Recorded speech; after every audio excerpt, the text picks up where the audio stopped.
Hi, Amukta. Good morning. Good morning. Shaila from Coimbatore. Yeah, Shaila, hi, good morning. Hi.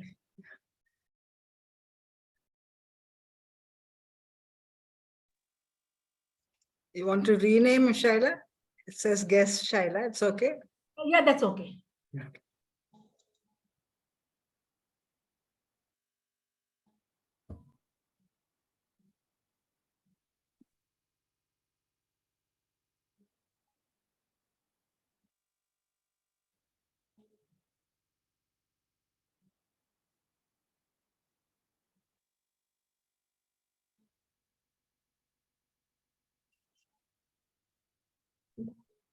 Welcome, everyone. We'll just give a few more minutes so that everybody come in. 1 more minute, I think. That is.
Okay, shall we start? Over to you, Mukta ma'am.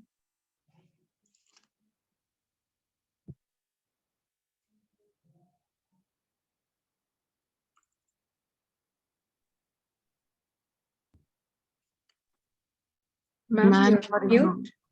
Yeah.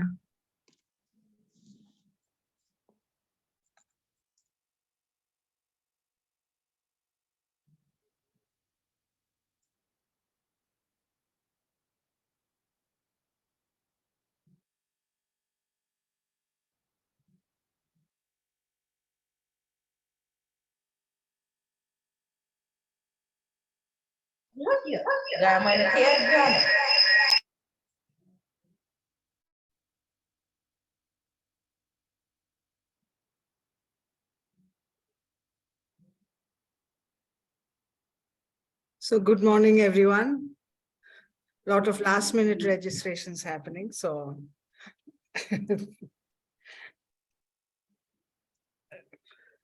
So let me introduce you to Gopika, and then I'll hand over to Gopika to take you on her journey.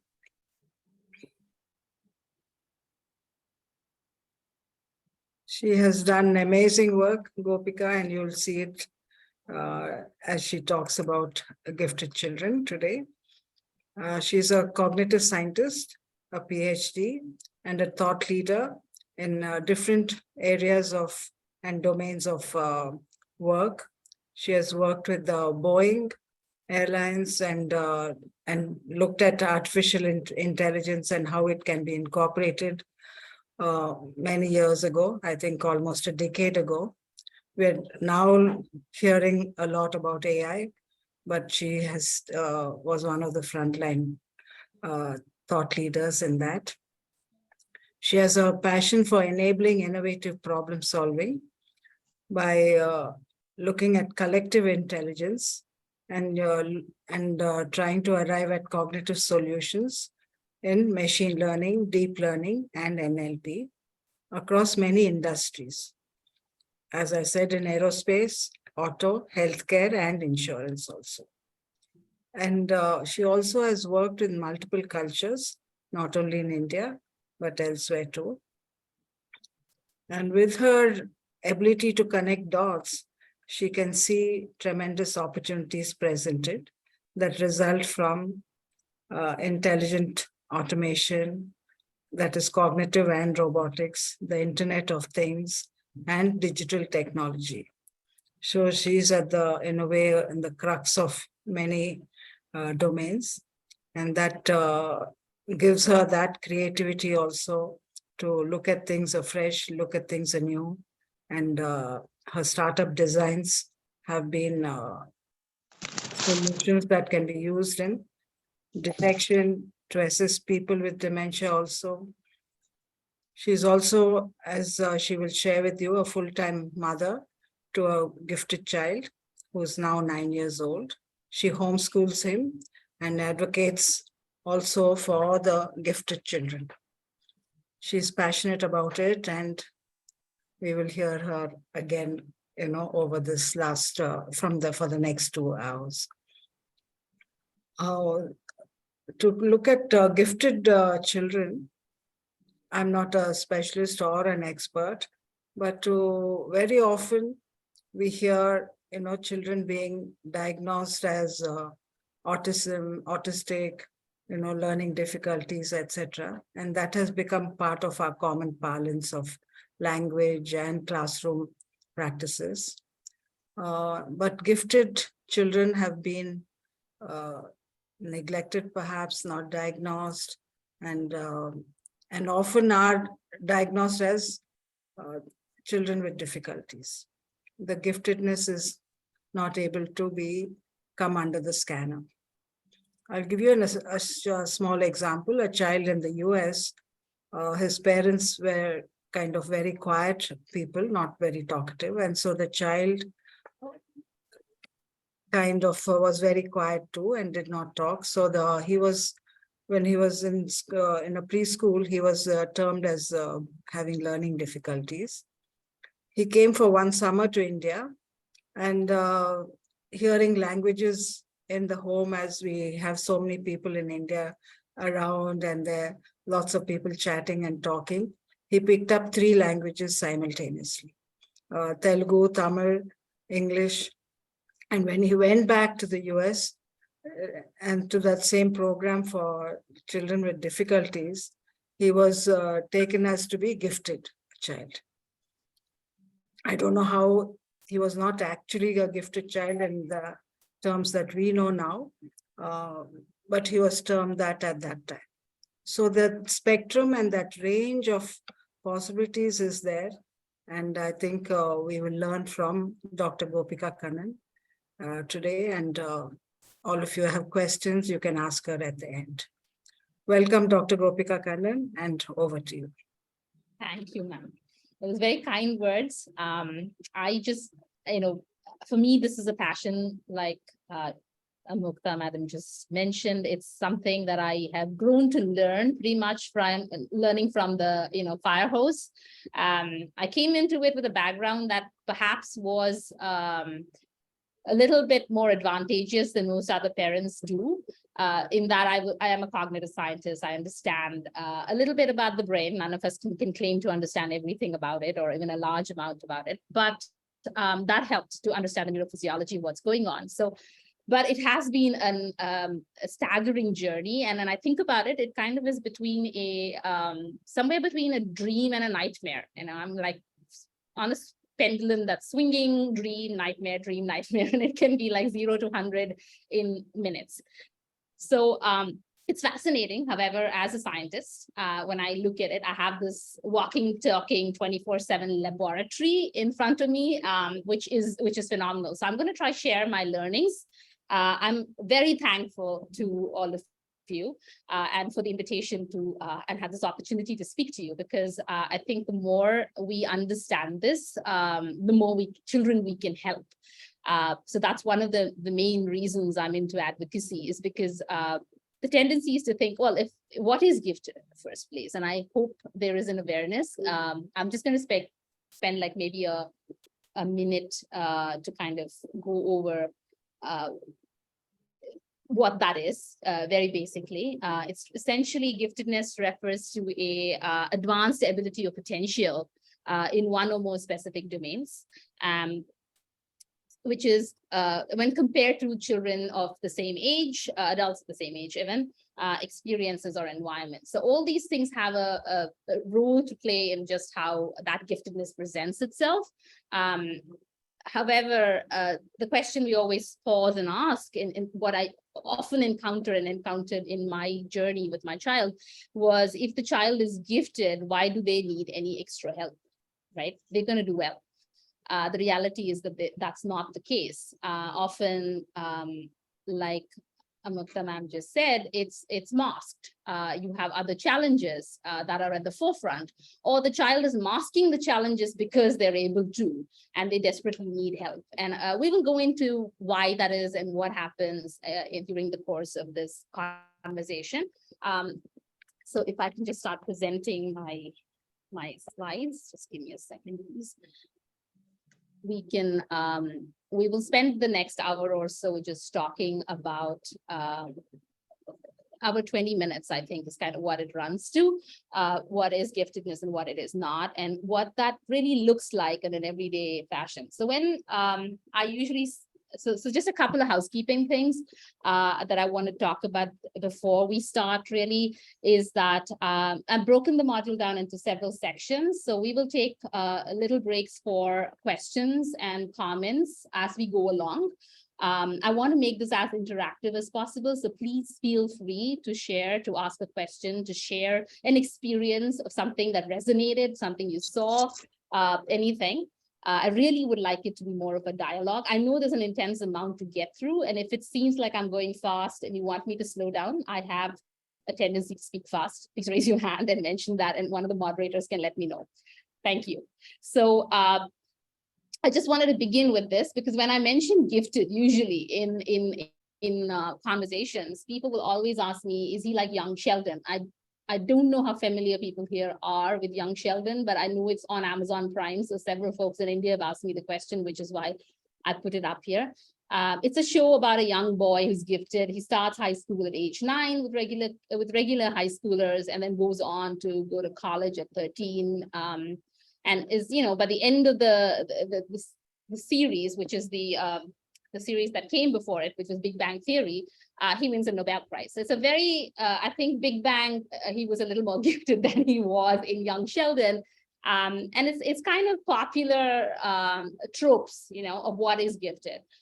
Sheldon doesn't really have many difficulties except for being socially awkward, I'd say. And being a little self-absorbed. Not all gifted children are self-absorbed, however. And I have a lot that I disagree with. It's a fun watch, but there's a lot that you can't really say that is exactly what gifted is. However, this particular scene here, or in this episode, where he does some math, and he has like someone from NASA who comes across to their school and is speaking to the kids and basically talks down to him. And presents something, and Sheldon says, no, but that's not how it is, and you could do this, and ignores him. So Sheldon just works on it over several months, creates, the whole solution, goes back with this rocket, because he says you're wasting a lot of money sending a rocket up, and you never use it again. So let's kind of bring it back and make it reusable. And he does the math for that, and forces his parents, so very supportive. And this is what happens with gifted children. The parent actually becomes the flag bearer, the person that does everything literally, and is that huge support system. I think we are for all children, but with the gifted families that I know, this has become, a full-time job almost. So they drive him to Texas, to the NASA headquarters, and then they meet the gentleman, and they present, and Sheldon presents. And in the end of it, he says, I agree, your math is theoretically correct. We don't have the technical capabilities to execute. And he's like, oh, I'm ahead of my time. I'll call me when you catch up. And it's kind of a funny thing, but they don't often understand the chasm that exists between them and the rest of the world. So it's socially isolating. It's painfully isolating. And at certain levels in that spectrum of giftedness, I wouldn't say across the board. And I wanted to kind of start with that idea and that thought, because I think it's something we need to keep in mind as we go through this conversation. And, and in the end, in the last scene, it's very funny. You have Elon Musk, looking at Sheldon Cooper's book, because he did build that reusable rocket, and it says that that math was from there. So it's kind of funny story. So anyway, I'm just going to spend time talking about what is giftedness in the first section to you. And I'm going to, so we'll start there. Then we'll talk a little bit about the academia behind it, then talk about my personal journey with my son, with some examples and instances, and we'll build in the neuroscience there. And finally, we'll talk about what you might do in the classroom. So we're going to take breaks right through. I'm going to just read to you now a couple of caselets, small case studies. These are real case studies. The names have been changed from the Davidson's Academy, which for the gifted, and then we'll have, we'll talk about it. So the first case is about this little girl who's called Preeti. She's a happy, successful student.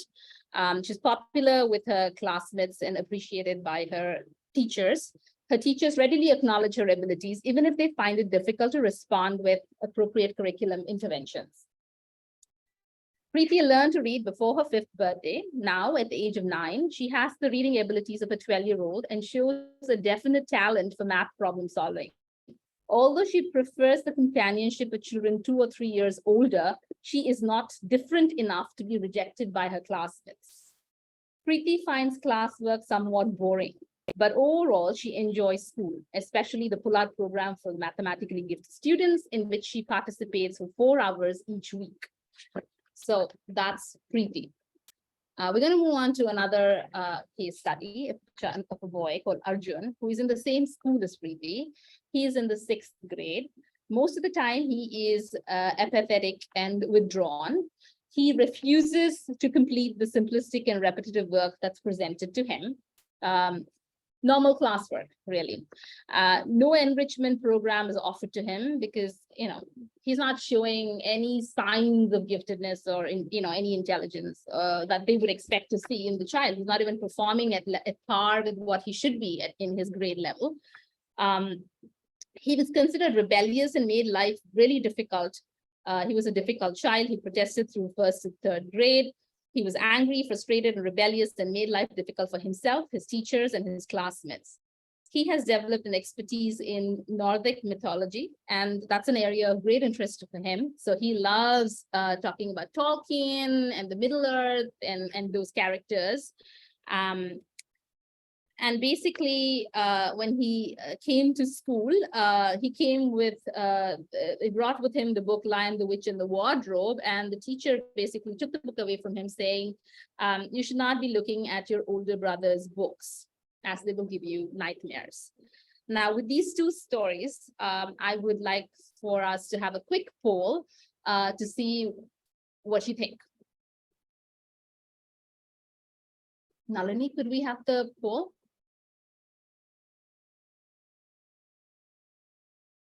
Hello?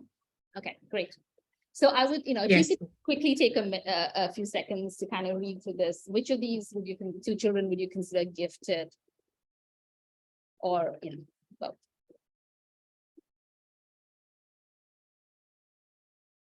Okay.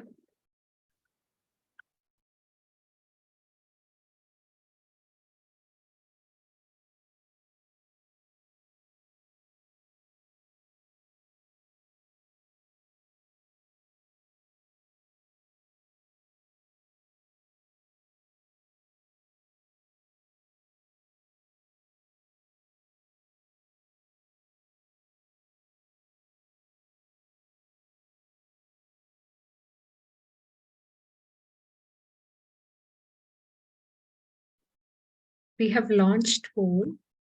Yeah, thank you. Please, thank you, Nalini. Yeah. Yeah. I'm looking at the answers as they're coming up. Okay, they're coming up. Okay. Yeah, they're coming up. So I can see it's I'm just waiting for everybody to maybe we'll give it another 30 seconds and then we can. Sure. If any of you if you want, you can enable captions on your screen so that you can see what we're talking about. I can't, that can be distracting. Okay, it's fine. In case. Okay, I think the poll has ended. I think so. No, I haven't ended it. Oh, you haven't. Okay, and it Mm, seems like I what you're doing. So we'll give it a few seconds.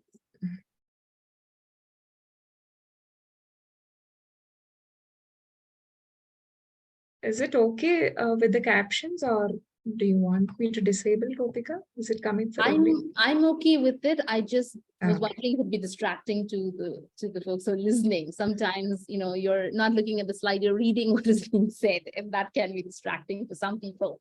So as long as everyone is comfortable with it, it's fine. Okay.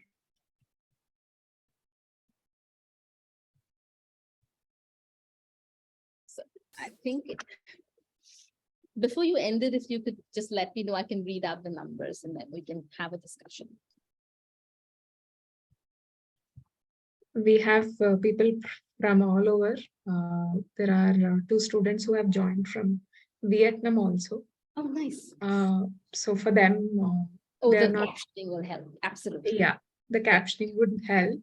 Yeah. And each of you can enable captions if you'd like. I have disabled from here. So that I it have won't enabled it. I don't know why it's Yeah, not. each of Oh, yeah, and- each of you can do. Thank you.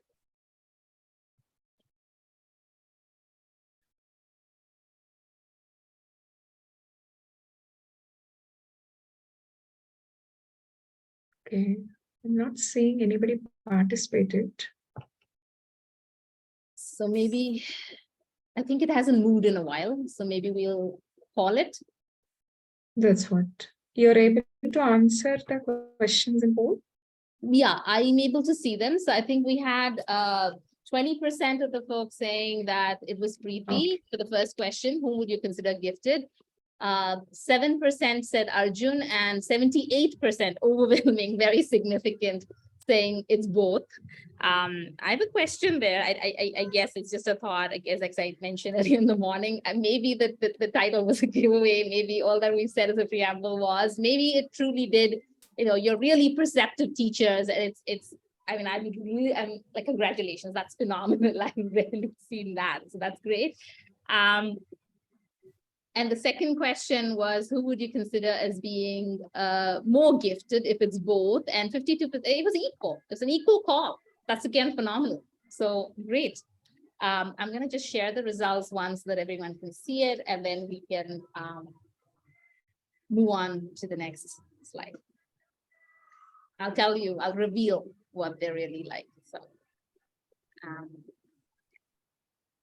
let me, I'm just going to close the poll. Thank you. And so, yes, so Preeti, she has a IQ of 133, and children with an IQ of 133 appear in the population at a ratio of approximately 1:40. So in general, as an elementary school teacher, one could expect to encounter a child like Preeti every couple of years. So this is at the lower end of the spectrum, sort of to speak. Is there Sorry, someone had a question?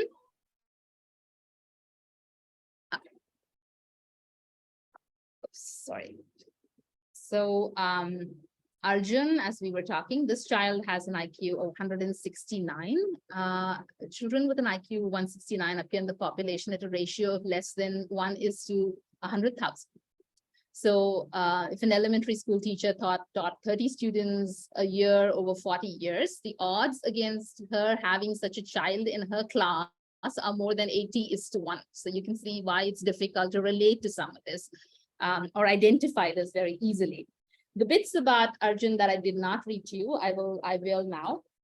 I mentioned the interest in Nordic mythology. So he actually works with the professor of the local university who calls who's an expert in Nordic mythology, and who basically calls his Arjun's expertise astounding. He relates happily with the undergraduate students his professor friend has introduced him to, but in school he's an outcast, a social outcast. The other children reject him because of his speech, his interests, the way he thinks. So there's really no virtual point of contact between them. He taught himself to read, write, and count by himself by the age of 3. And by the age of 3, he had read The Lion, the Witch, and the Wardrobe, which is why he was taking it with him to the school. When the teacher said, you shouldn't read your brother's books, he was too taken aback to even react and say, I don't have a brother. And his parents had him tested in 2nd grade and by a private psychologist who assessed his IQ to be 169. So he wasn't getting any extra help. He became apathetic, and we know the rest of the story. So thank you for that. I'm just going to pause here, I think, to let, if there's anyone who has any thoughts on these two stories, to kind of talk about what, was there a dichotomy? Was there, anything about it that was surprising? And then we can move on then into a little bit of the academia behind this. Academics behind this. So. No hands raised. Okay, so I'm going to go on. So essentially, when we talk about giftedness, one of the frameworks I want to leave you with is this framework of the 5 levels of giftedness. There's actually a book on this by Deborah Ruff. It's a very, very interesting book. There's some technicality, but it's very easy to read. It's got an enormous amount of case studies of children, and they follow them longitudinally. So it's very interesting to see what happens to them and how they learn and grow. So if anyone's interested, that book is available. But this is an often used kind of model to describe giftedness. And I would not want you to focus on the IQ ranges, though it is one way of identifying gifted. It's also a snapshot in time. It depends on how the child does at that point in time while taking the tests. It's a battery of tests. It depends on the psychologist who's giving the test and how familiar they are with giftedness, because sometimes with some of the, especially the exceptionally and profoundly gifted children at the higher end of this spectrum, you need to start with the really challenging questions. So maybe in the middle of the tests, not in the beginning. And if you have, like, if the child is twice exceptional, which is that they have a disability to go with it, or they're in a situation where the asynchrony is very prominent, you will find that the child will not perform to the level that they actually could. So I prefer, therefore, and a lot of people in the community prefer to focus instead on what is interesting the child, how are they learning, and get a sense of how many grades ahead they are in something. So, and then of course, in how many, it also matters into is it one area, is it multi-domain? That tells us a lot as well. So just focus on the right-hand column and then the prevalence, because that gives us a sense of how often we get to see them. So you can see it can go all the way from like being one, at the end of the year, mastery skills when you start class, all the way to being 8, 9 or more grades ahead. So one size clearly doesn't fit all, because between each of these levels, we actually have one standard deviation of variance, of difference, right? So from 5 to 1, it's a very large variation, and we cannot have a gifted program that caters to all children of all levels. A, every child is unique. B, every individual has a neuroprint that is unique to us. And then, of course, there is the fact that where we fall in the gifted spectrum differentiates us quite a bit in terms of what we need for learning, how we learn, even up, and all of that. So that's really the takeaway. One size simply does not fit all.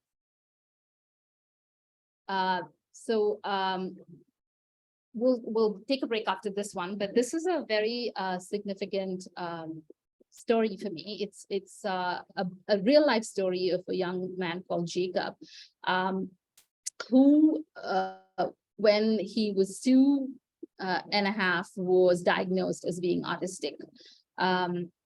2 actually. He then started therapy and all the associated services. And basically, he just stopped talking. The more he went into therapy, the more he stopped, communicating completely, would not make eye contact, was completely withdrawn. And they said, oh, he's like a high level of autism. They also had in the test revealed that he had a high IQ. But that was ignored. The focus was on the autism. And what happens in the US is that until the age of 3.5, you have all the ancillary support services provided to you. And then at 3.5, the child, the state withdraws those services. You don't get that anymore. Paying for it is very, very difficult. Out of pocket is really, really expensive. This was not a family that could afford that. So there are schools that do the bridge between 3.5 to 5. And the child had admission to that school, but there was a summer that they had to take care of him himself. So his mother started to spend time with him, just doing different, taking him along for all the chores and activities that she would go to. And basically he had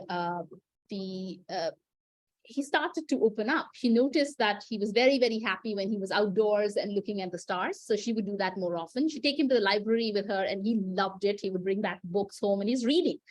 And they had been told that not to have any hope that he would ever learn to read. So, there's no point teaching him math or reading. He's never going to really learn to do that.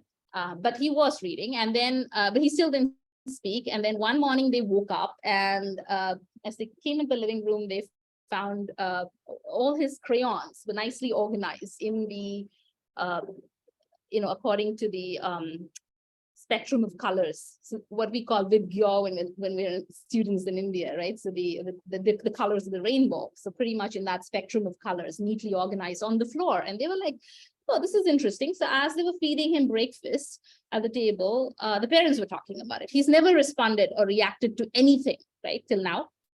So they were wondering, how does this child even know this? So there was a jug of water there, a glass jug, and the window was open. There was sunlight coming. The child suddenly looks up and moves the jug and turns it such that the sunlight hits through there, and you have this spectrum of colors coming out the other side. The parents were taken aback, but it was for two things. One, the child had never reacted. So this means he's listening and he's responding, which is phenomenal. And then he was able to show them how he understood that. So he was observing everything. That was the first tell for them. So she continued doing what she was doing. She decided to take a little break from sending him to that school and putting him through therapy. And because of his interest in the stars and his interest in the kinds of books he was reading, she decided to take him to one of those astronomy nights that they had in town, in a neighboring town, where the university had, in the astrophysics department, invited the locals to come in and take a look through this telescope. So she signed him up. She got there, they played outside for a bit, gave him a snack, took him in. There was a talk. So she thought, let's sit in the back row very quietly. If he makes a noise, we'll leave. And it turns out that the professor came on and started talking and then asked a question to do with, this has been a while. So I think it was talking about Mars and the 2 moons of Mars and why those 2 moons were not spherical. And nobody in the audience knew the answer. And suddenly this child who has never talked, right, stands up and pipes up and says, because it's to do with the size of Mars and the size of the moon and the weak gravity between them, because that size is very large. It turns out it's the correct answer. Everybody's like taken aback. They turn and look. It's this really young child. He's like 6, giving you this answer, 5 or 6, giving you this answer. And the mother is completely shocked. He hasn't even like said mama and dada or, had any conversation. And this is sudden. So it's like, so then they started putting him in more of those situations and he would respond in those places. So it's an extreme example of what could happen. Anyway, they continued along the path of what they were doing. And today he is finishing his PhD at Perimeter Institute for Theoretical Physics. His people who know him say his work is really good and that he could get a Nobel. So it's really, really fascinating. I'm just gonna give you the quick thing over there as to what he did. At 2, he understood the concept behind the spectrum of light. At 8, he mastered high school math. When he was 11, he was a full-time student at Indiana University. So you can see that he started to speak. He's given TED Talks. You can see when you hear him speak that there was some speech issue at some point, but he does speak very well. And he started his master's in Waterloo and is now doing his PhDs in Perimeter. So it's a fascinating story. It was a story that motivated me to go on the journey I did. Not that I had too many options, but I guess, it gave me the strength to do what I did. And that's why I wanted to share this with you. And with this, I'm going to kind of open the floor for any thoughts, questions, ideas, anything that resonated, anything, just for maybe about 5 minutes tops.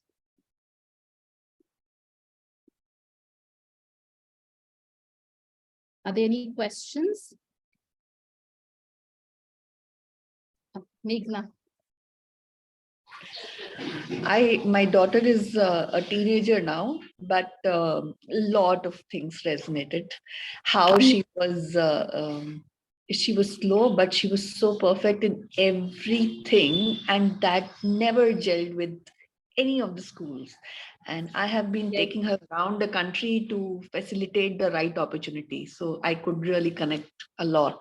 I'm so glad to hear from you, Meghna. That is, yeah, and I hear you. I hear you completely. I think all of us who've been on the journey will kind of, you know, say that is so true of our lives.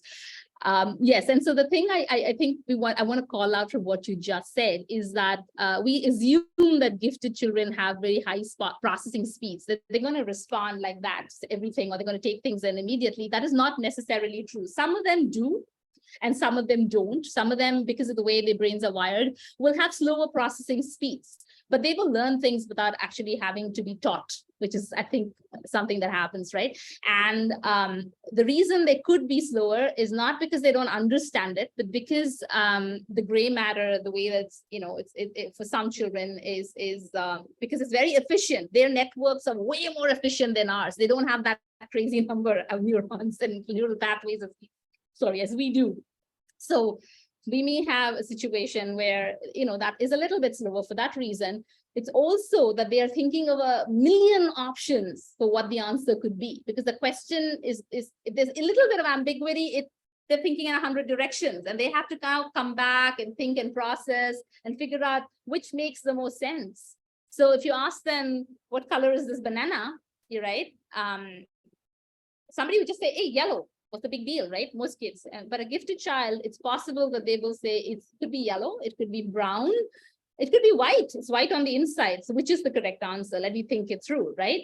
So it's so thank you for sharing that, and that is so important, right? We forget about that. I think as educators, that is so critical to remember, that slower processing speed does not mean that there is a learning disability. It could just be a sign of giftedness. And that's the one request I have of everyone, is that please, you know, take that, just take that moment, give that child a little opportunity before we start to label them. That'll help everyone so much. Thank you, Meghna. Who else has a question? Sarah, would you like to go next?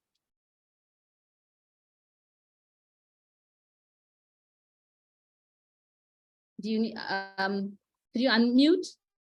Perhaps, or anyone else, Sarah, Sucharita, Srividya. I think there's quite a few. There are a lot of questions. I'm glad to hear this. Please. Okay, I'll go next then. Thank you. My question is really quick. Chitra. I was just wondering, you know, we're talking about testing, the IQ testing that is happening for different children. What is the cutoff age, or what is the average age that you test? Okay. And at what point do you say, okay, the kid is too old to test for giftedness? There is no question of too old to test for giftedness. I tested myself very late. Okay. So I was a master's student. I had the opportunity and I did it. No one thought of testing me, so I wasn't tested. So that's fine. And you don't have to test. And that's what I was trying to say. IQ is a parameter that we may want. And I think it depends on a lot of different things. So there could be a situation where you can test really early, like in the US, because of the emphasis on early development and all that the state does. You test really, really early, but you're not going to get the best score at that stage. 8 or 9 is kind of nice, because that's when you can kind of know whether they're hitting ceilings and they have had enough, you know, to kind of be able to participate in the testing. So that is a good age to actually test. I don't think there's much value in test. People test earlier, so I'm not saying you shouldn't. It depends on your situation and why you want to test. Testing is expensive in the US.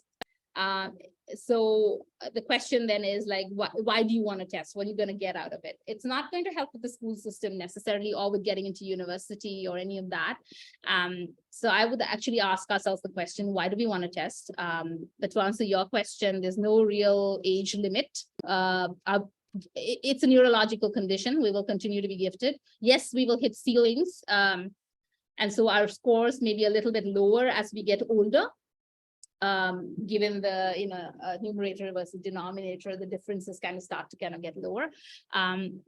But you can test at any point, and if you have to test a child, let's wait till they're 8 or 9, and hopefully they're not they do not have other, the asynchrony is not too much, or that they don't have other the other disabilities, other needs. They're not twice exceptional. And if they are, then I think the critical thing is to go to somebody who understands twice exceptionality and giftedness, because like I said earlier, they will know which tests, where to start on a test, not start at the beginning, because if you're really bored, you're going to answer that wrong, right? You'd rather just like not look and pay attention because it's so boring. So you want to start high enough. So yeah, that's important. Who tests? Yeah, I have a question, Gopika. Sure, Tushar. Yeah, Vishnu actually. Okay, I don't know if Oh, Tushar. sorry, I can't see you. I'm very sorry. I'm not going to call out names because I'm not seeing everybody. I'm trying. Okay. Sorry. Hello, Yeah. Vishnu. Go ahead. Yeah. So this example you gave of Arjun, I think you said he was in grade 6 and he was not achieving in the school tests. So I'm curious as to whether he would have been doing the schoolwork at a younger age, like grade 1, 2, and over a period of time, he got frustrated and, was not motivated to answer these trivial things. So yes and no, depends on the child. So a child like Arjun with an IQ 169, because we're using IQ to kind of talk about how many, or rather somebody who was like, had already done, could complete 4th grade work with mastery at kindergarten when he entered school, probably wouldn't even spend a lot of kindergarten doing the work. I've seen this with my child, right? Okay. They're just so bored because they did it. It's not like they've been really taught that before, but they did it. They did it and they connect the dots between things. When you're getting to that end of the spectrum, like I mentioned earlier, you don't have to be taught all the concepts. You are taught some concepts, you observe and figure out certain other concepts. You make these far-reaching connections between things. So you are aware. So yes, it is the boredom, the frustration. But even with someone with a slightly, like maybe 1 or 2 levels, if you looked at that spectrum on the left, you will still find that, yes, they may attempt, they will try, and then they'll get bored. Because what the tendency is for the teacher, and I experienced this as a child. I went to so many schools, partly because my father was in a transferable job, but partly because it was challenging, is that they would tend to say, oh, you finished your work, here's more for you, right? More of the same. So it's repetitive stuff, and that gets very, very boring. And they feel that they're asking a question, the teachers like, don't keep interrupting the class. So you shut down, right? So these are very young children. And one thing we need to remember is that their self-esteem isn't developed. We need to not let them lose that. So yes, very good question. Part of it is the fact that, yes, they would have tried. Some of them would have tried for a slightly longer time. Some of them would not try for very long. And you will start to see behaviors that are not just apathy and bad performance, but even like maybe running around in the classroom, lying down on the floor and refusing to do anything. I'm a mother who's a Montessorian, has talked about children who would refuse to enter the classroom, because these are kids with huge anxiety. This is a population that's prone to anxiety challenges. So child won't enter the classroom, has separation anxiety, and then you're labeling that as something and saying, oh, but she said in our days, we would let the child take as long as they want to, let them play for as long as they wanted to outside. And they slowly start approaching the classroom, which is great. You're giving them a lot of time. But my suggestion to that is that if the child is not coming because they're so bored, observe what they're doing while they're there. Are they just having regular play, or is there something else going on? Like my son would move chairs and things around the house and into different places from where they were, and you would find furniture upside down and on the side, and what is going on with this? And he had speech issues. It wasn't like he was going to give me a rattling narrative, but I was able to piece together when he was very young that what he was trying to do was to get like everything, all the objects together like it was in our galaxy group. So this was Milky Way. And I took a map out and I looked, it was exactly like that. Or he would sit for hours inside the slide, which is like covered, circular slide. And I'm like, what's going on? Oh, this is the LXC. And I'm like throwing, and these particles I'm throwing are going. So there's play. In that play, that pretend play, we can begin to understand what is going on. What are they thinking about? It doesn't have to be this, this particular set of examples. The child could be thinking about art or something else. And then if we use that and give them something challenging, let's kind of start at a medium level challenge, see where it goes. If they're not responding, increase the challenge rather than reduce the challenge, right? And see what happens is what I would say. Thank you. I have another follow-up question. You can choose to answer it now or later. because you mentioned that some of these children may be anxious, they may throw Uh-huh. tantrums. And so in the literature I have read, some people say that giftedness, it's sort of a unique characteristic, and some of these behavior psychological traits may go with it. Yeah. While there are others who argue that this is not the natural condition, because they do not find the right kind of environment in peers, they act out in certain ways. It could be both. We're going to talk about this as we go through the Sure. conversation today. So just give me a little time. And if I haven't answered it at the end of it, you can come back with it. Thank you. Yeah. Okay, I think we can take one more question in the interest of time before we move on. I'm Srividya. Hi, Srividya. My child is very young. He is only 4.5 years old. What really stood out for me was he can remember everything that has happened since he has started talking. That was around 2.5 years old. We were living abroad, and then he remembers the door number of the flat we used to live. Okay. And that is very puzzling to me. How is that possible? So he probably And is a very... everything revolves around numbers. And I can see that, from the time he is, we moved to India, which was around 2.5 years old. He used to look at clocks, calendars, and he finds something fascinating with clocks, calendars, and numbers. And he taught himself addition and subtraction with by playing snake and ladder. Lovely. So it's like that a 4-year-old does not do that. Well, So,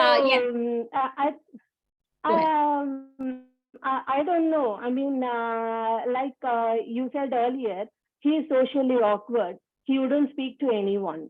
But at home, he is unstoppable. He talks nonstop, and every time it is the question about numbers. And sometimes I would go like, will you stop talking about numbers? Okay. So, In the interest of time, could you just kind of, I'd like to respond and then move on, because I'm sorry for interrupting. It's lovely. Thanks for sharing. Do you have anything else you want to say, or should we just, can I answer your question? Yeah, you can answer my question. Okay, so yes, it's beautiful. What you just told me is just so lovely, right? I mean, he's probably a mathematically gifted child. We're going to talk about what the neuroscience behind it is. I'm going to show you some of what my child does. He's mathematically gifted too. The fascination with numbers is, I mean, it's like numbers talk to some people, right? So that's very, very cool. I would say two things. He has probably a very, very strong working memory, right? Which is why he can remember these things. And there are things about his brain formation and wiring that are very different, which is what makes him who he is mathematically, right? So we're going to talk about some of that as well. So if you could just hold on, and if I haven't answered your question, if you have something else that comes up, please ask me after that is done. The other thing I would like to say is that go ask him. Don't stop him from talking about numbers. That's his world. But try and use that to kind of use numbers to get him to start thinking about other things, right? So that is your little lever to introduce the rest of the world to him. I feel as parents, especially parents of gifted children, our job is to be led by them, to have great humility, which is what I have learned. Tough lesson, but I learned it. And also, but to make sure that we're connecting the dots in, as they're learning, to make sure that we're actually giving them everything that they need, so there are no gaps in the education, because otherwise they'll go off in a meandering path. So we need to make sure that so we'll talk about some strategies there as well. And if I don't cover it for some reason, please remember to ask me, hold me accountable. Yeah. I tend to kind of go off. So that, and then I'd also say to you very quickly that ask him about what he remembers from before, when he started to talk and he started telling you things. He's surprised at how far back that knowledge, that memory can go. I don't want to say more, but it can go really, really, really far back to places that we would never imagine is possible for someone to remember. Children do remember from there, like most of us remember from our 3rd, 4th birthdays, right? Some earlier, I have memories from when I was 1.5. Some children even behind, like even further behind. So talk to him about it. I think if you make it about him and his memories, there will be a lot, and then use the numbers to kind of tell stories about other things and start interesting him in a broader spectrum and show him the connection between math and other domains in life and studies. So, great. Thank you.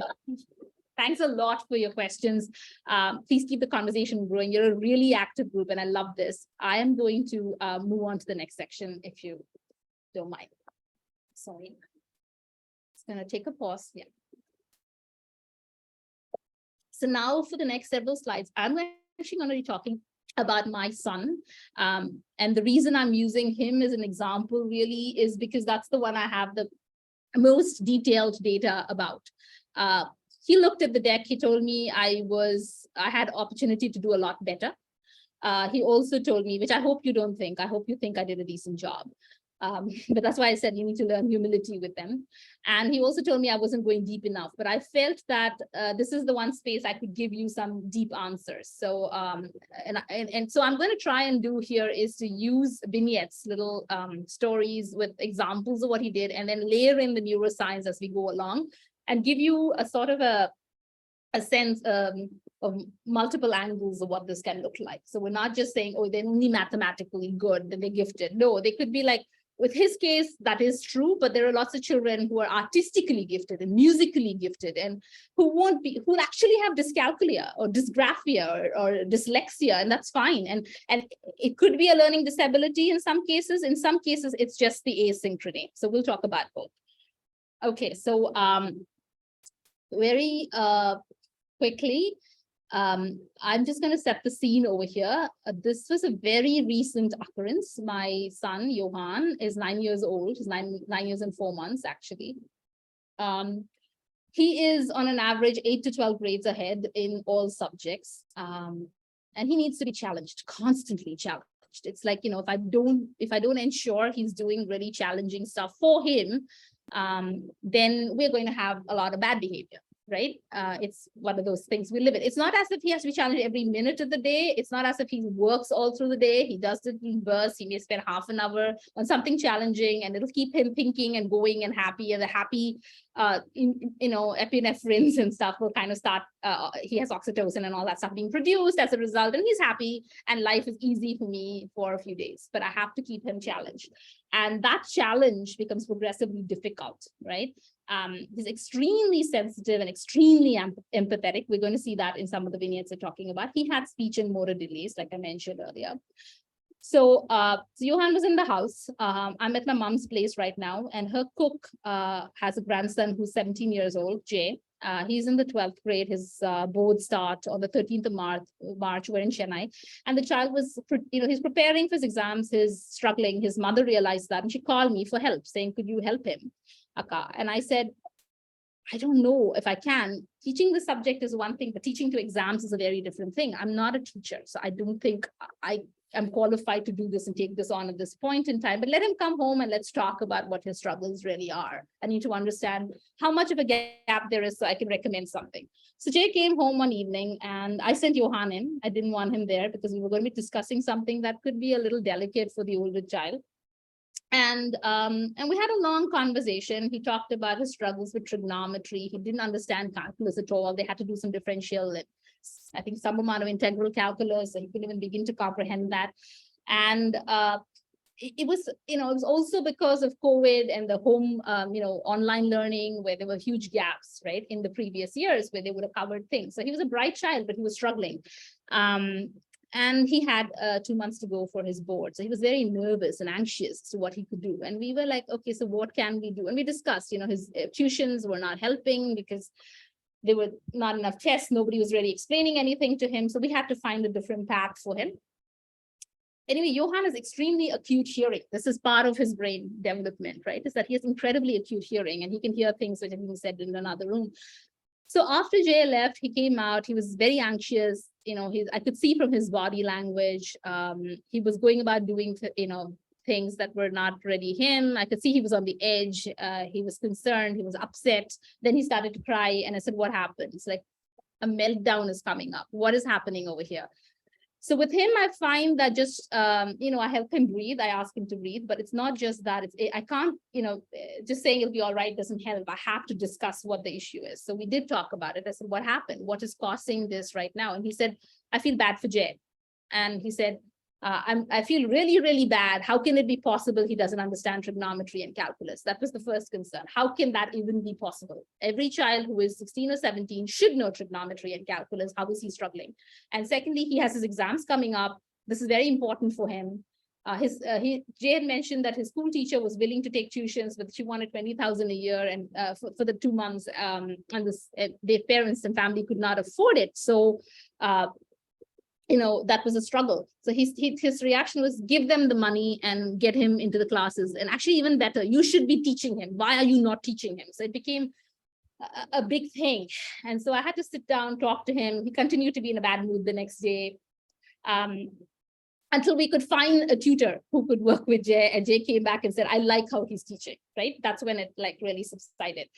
So the reason I bring this up is the empathy, right? And the abnormal reaction to the stimuli, but also the fact that as I was talking about this to a friend said, let him get to be 16 or 17 and have to do trigonometry and calculus, and he'll know why it's so hard. The problem is Johan has already done trigonometry. He covered all high school trigonometry at age 7 and all of calculus 1 and 2, actually. Not all, but calculus 1 and 2 at age 8. And here is some little evidences of his work. I didn't put a lot up, but you can see that he has solved calculus. And then he went on to do partial differential equations, which they don't even teach in school. These are multivariate differential calculus equations. And he'll just look at the question, think for sometimes a few seconds, sometimes a couple of minutes for the tougher problems, or he'll do a walkabout, run around for a few minutes and come back and write the answer. There's no working unless I request for the working. Right? And then the working will come. So he did do courses. He did actually sit down and take courses on trig and calculus and for most of math, but he can do problems that were never taught in those courses. And he can move by looking at one, extrapolate to another. So that's just an example of a mathematical brain, as we said, gifted brain. Another example I want to give you is something else. And almost all my examples are fairly recent because it just happened. So it's easier for me to recall and talk about rather than as a young child. There are lots of those as well. But here, this is a funny story because this was last year. So he's 9 now, he was 8.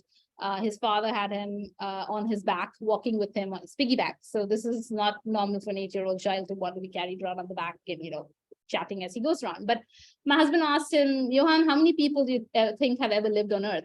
And he said, I'm thinking. And then, they continued to kind of walk around. And then he gave the answer. He said around 100 billion. Turns out the correct answer is somewhere between 105 and 107 billion. You can look up the study. I posted the name of the author there. So we're a little taken aback. So is that a lucky guess? I always ask him. And he said, no, I thought about it. I calculated. I said, how? Talk me through the parameters that you use. And so then he started talking about it. He said, thought about how long humans have inhabited Earth, around 50,000 years. That's correct.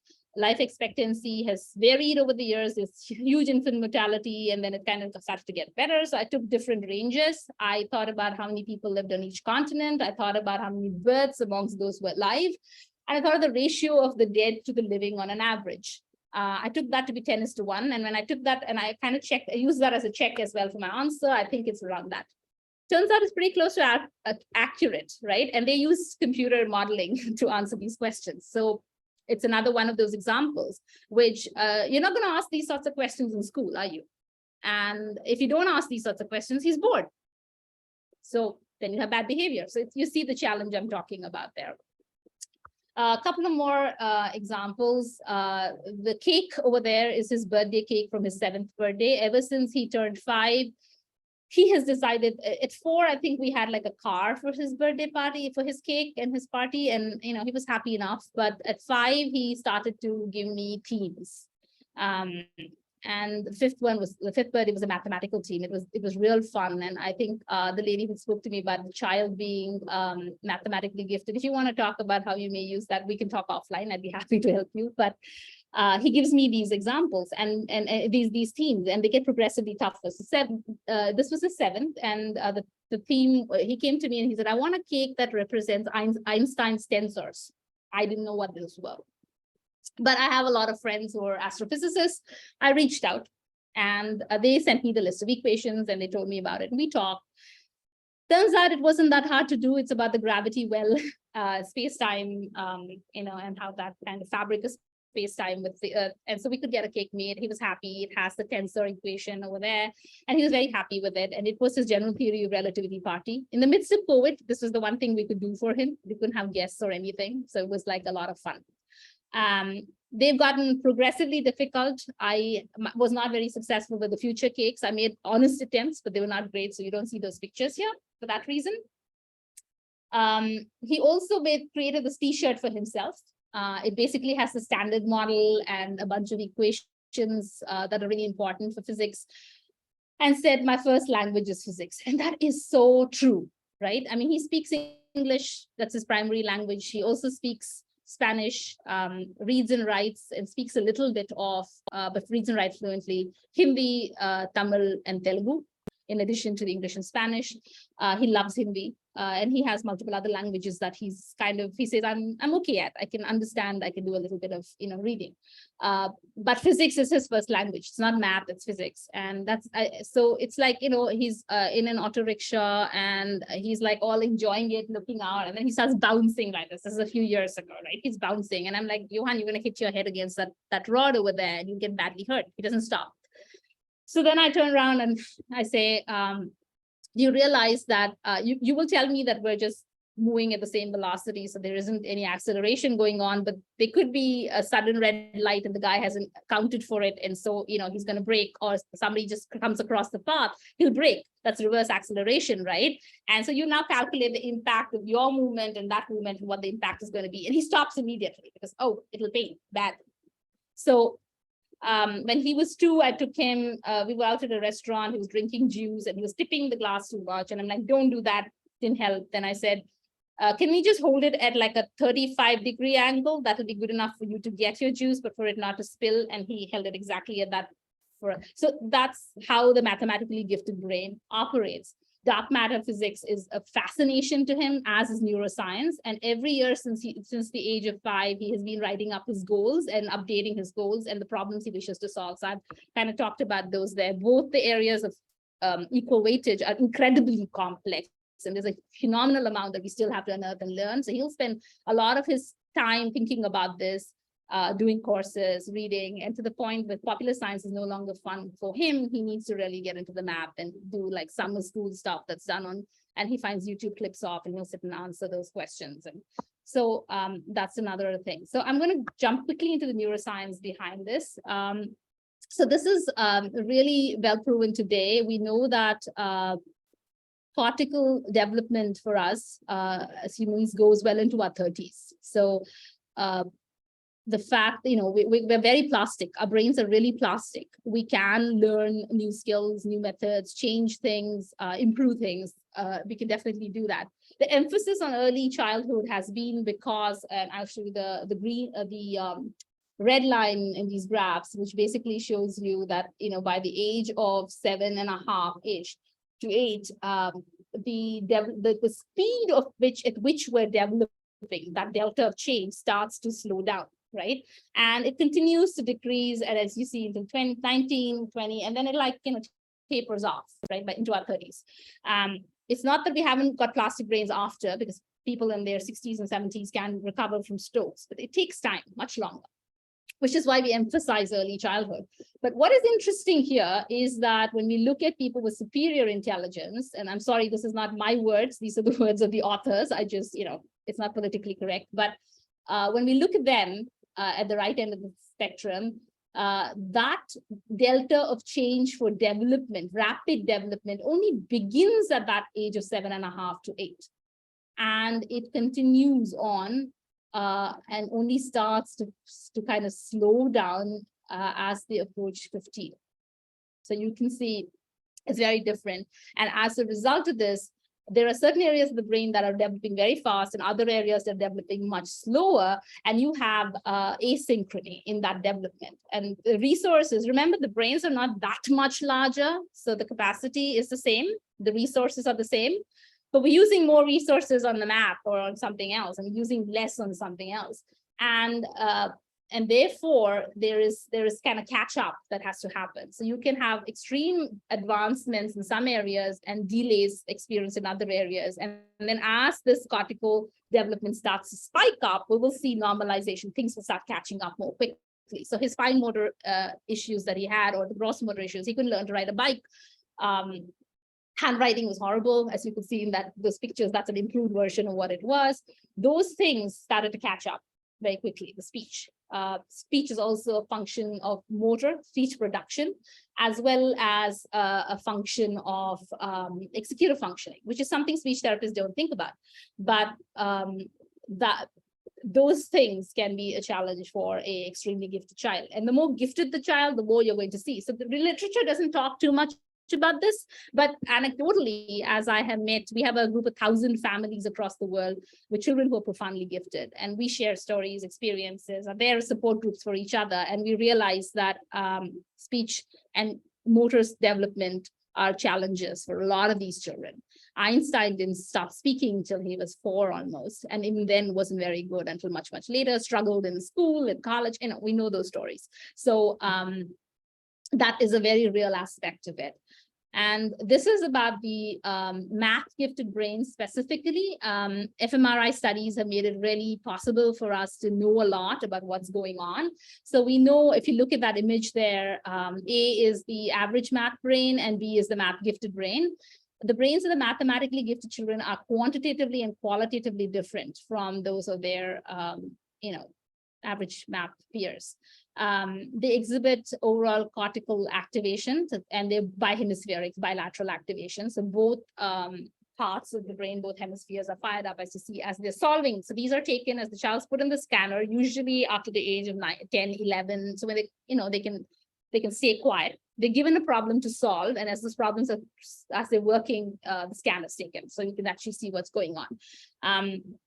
So they've engaged brains are in flow. They work as a high capacity coordinated unit, which means, and we all know that when we're in flow, we're very happy, right? We get a lot done. We're extremely efficient. This physics to the neuroscience of this as well. It's like a sandpile model, and it's almost that critical point. If you're there, we're really in flow and we're wonderful. Otherwise, we drop one and the whole thing's entropy. It just comes down. So it's what happens is that they're really, when they're challenged, this is how it is. And there is a lot of energy that is created as a result of this. And that spills over to physical movement. So the child will be fidgeting, will be like moving their hands or humming, whatever. But there's actually, that means that they're really working on something challenging. And they'll appear to be inattentive, they're not. Johan's often singing along with something, and I used to get irritated. Now I realize that because he's listening. He has his answers when you ask him. It's just part of his way of doing things. The gifted child, so their bodies are mirroring that neurological activity. That's what's going on. In brain scans, they appear to be on fire, as you can see over here. Mastery takes them 1 to 2 repetitions. For the average person, it's 8 to 9 repetitions, sometimes a little bit more. When a task is mastered, the brain activity really gets reduced. And the gifted students need material that is engaging for their brain, appropriately challenging, and not busy work. So that's like the key takeaway here. Okay, moving on to another set of stories. This one was actually last summer. We were spending our first summer in Chennai. Johan was born in the US and grew up there, but we were like doing a little sabbatical in India, and extreme heat last summer. And I had the luxury of having someone to cook for me because I was here.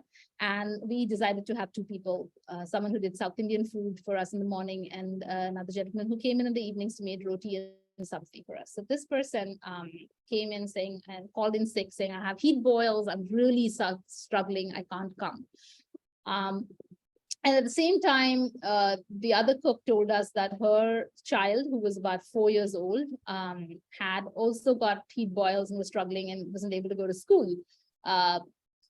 the maid had a grandchild who was newborn, was really struggling with the heat because there were lots of frequent power cuts. Now, again, another meltdown, a lot of crying, not staying up the whole night, not letting me sleep either, pacing, worrying, etc. He was just so upset that people were struggling. I asked him to take that as a, think about what he could do to help. So he put together a project. I have snapshots of what he did over there, thought through what the factors could be, how, what the problems could be, how can we actually help. And he wasn't satisfied with the results that he was coming up with. It took days. Because for him, it was not the solving by bringing these people home and letting them stay with us, but his concern was for all those homeless people who didn't even have shelter. So where were they going to get, what were they going to do in the heat? For the children who may have an air conditioner at home, but do not have backup power. So it was a very, very large problem. He knew that bringing 1 or 2 people home wasn't going to solve it. And then he had to find alternative, he said things like, what if we were to have solar powered fans? What if we were to have something with mud and water, and a few designs that he found that, okay, can these be done to mass? Can governments do something about having this made available? Can we have better homeless shelters? Why don't people go stay in those homeless shelters if they exist? So there was a lot of this questioning that went on. And so the thing is, again, this problem solving and this empathy that goes into this. So it's really about extreme emotional intensity and empathy. And why is it? This is a trait of gifted children in general, is this extreme empathy and intensities. We'll see, they call overexcitabilities in literature, but they're really extreme intensities that they have. And the reason is that they're programmed that way. So they have a higher and a larger volume, brain volume in 2 regions of the brain, of the limbic system, which is kind of the part of the brain that is associated with emotional processing. They also have greater connectivity between the limbic system and the frontal cortex, which is the one that makes all the decisions and does all the thinking and all that stuff. And add to that, they also have a larger usenet fasciculus, which is the empathy network. And they're born with a gene to process sensory data more deeply. So they can't help it. So this results in emotional overexcitabilities, greater imagination. This child was very rational doing the kind of work I'm telling you about, but he also, gets scared of Harry Potter or even Enid Blyton and Secret, where a child is kidnapped. It'll be like it's happening to him. He's watching a documentary on the Apollo program, and he will kind of though he knows the moon landing happened, he'll be terrified that they were going to burn out, because it's very real at that point in time. Cry because an ant, was squashed. Stuff like that. So it's very deep, huge amounts of anxiety. So as a population, they're more prone to generalized anxiety, social anxiety, etc. Also their lives, because especially the more gifted they are, like I said, there's social isolation. If they're in a school, they're bored. So most of these families that I know, almost like 99.9% of them homeschool.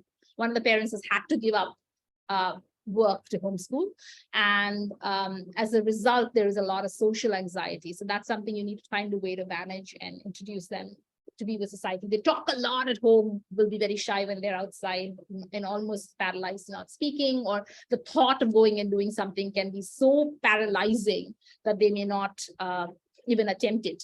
Perfectionism is the other thing, right? I need this to be perfect, and if I'm not perfect, then I'm failing, and therefore and the anxiety is so great that I'm going to fail my test. So you have these challenges, and therefore we need to do these things, think about testing and think about putting them in those situations in a very different way, and change our strategies and our methods around doing that. One thing we've constantly work on is the importance of fast failure. I think that's an important principle in my life. You try, you fail. And failures is like how you figure out what you should not do, what doesn't work.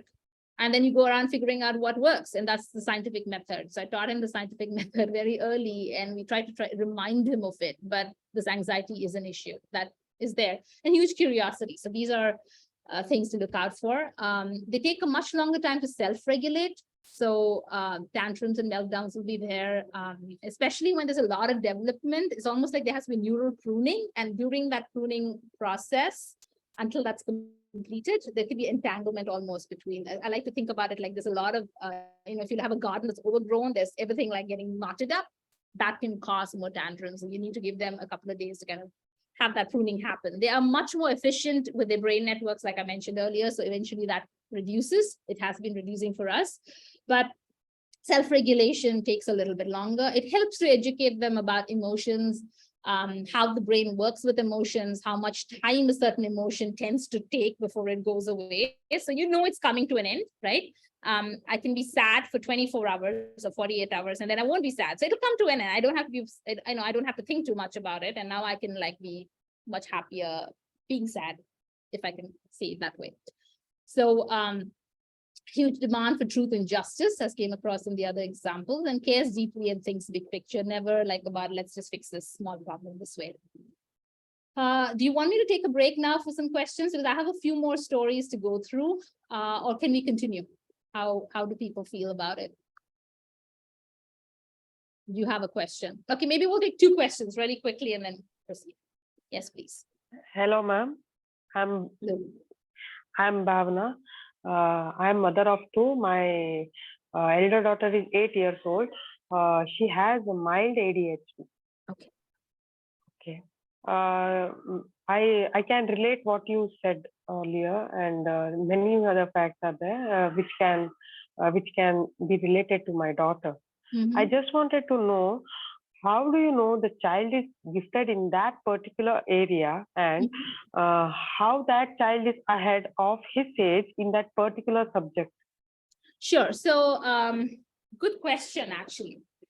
So yes, I mean, ADHD, let me address that first, because that's something that's a concern. We're going to talk about it later, but there's a tendency for the entire system, especially in the US, to diagnose children who are a little bit, who are like a little bit more active and not sitting quietly, don't have great executive functioning skills as being ADHD, and they're not doing brain scans or biochemistry to say so, both for autism and ADHD. So I often think, is that really the truth, or is it a result of asynchrony, right? Or something else with the neurological, but yeah, they're diverse, so neurodiverse, so that's fine.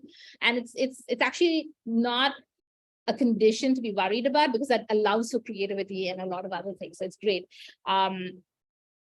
Talking about the giftedness aspect of it, I would say, how do you know? It almost presents itself to you. So if the child, we need to spend time with the child, you know, ask a lot of questions, let them ask you questions, don't stop them, ask them questions back, thinking questions that are not directly related to something they read.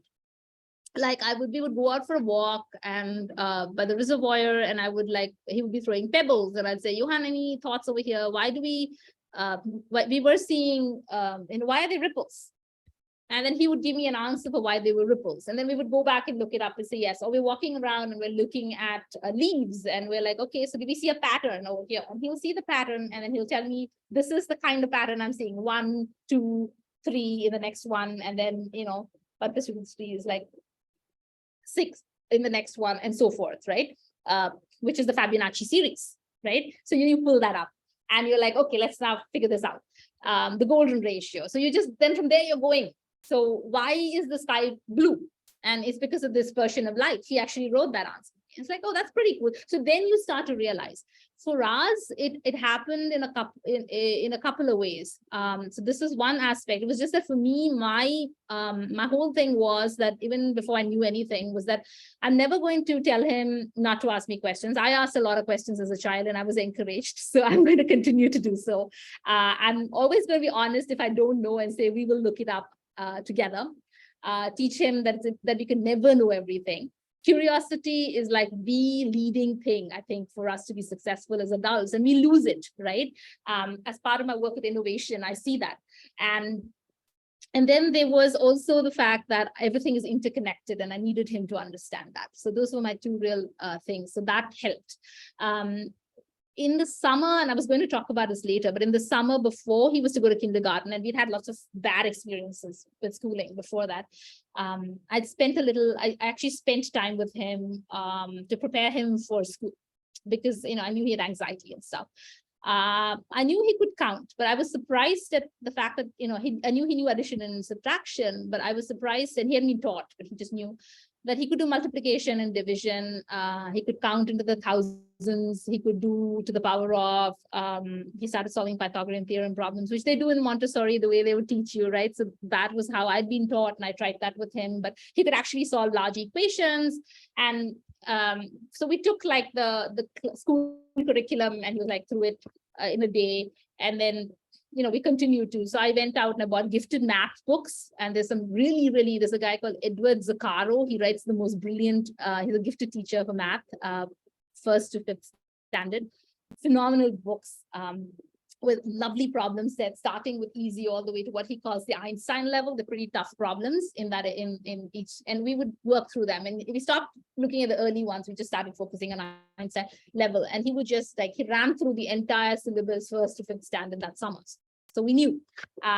But then because we didn't stop with just math, we introduced him to physics and to chemistry. And, you know, it's the questioning, right? So, okay, so what is happening here? Why are the leaves changing color?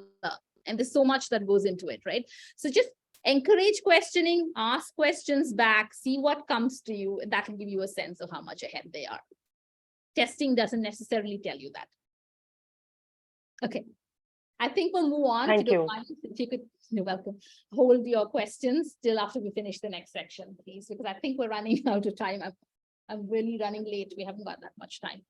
So I'll be very quick about these next slides. This one was really about, there's a gentleman who's a wildlife biologist who specializes on Asiatic lions called Ravi Chellam. He's from Bangalore. Phenomenal work over 40 years. And he loves talking to kids. So there was a group of kids that he spoke to. My son was one of them. And he told, you know, the story of the Asiatic lions and his research. Kids asked a lot of questions, very, very interactive exercise, all online, of course. And then Johan's question, which he typed out, was, are we not endangering them by having them all co-located? They could be forest fires, disease, and genetic mutations happening. So why are they all in one place in the Gir forest?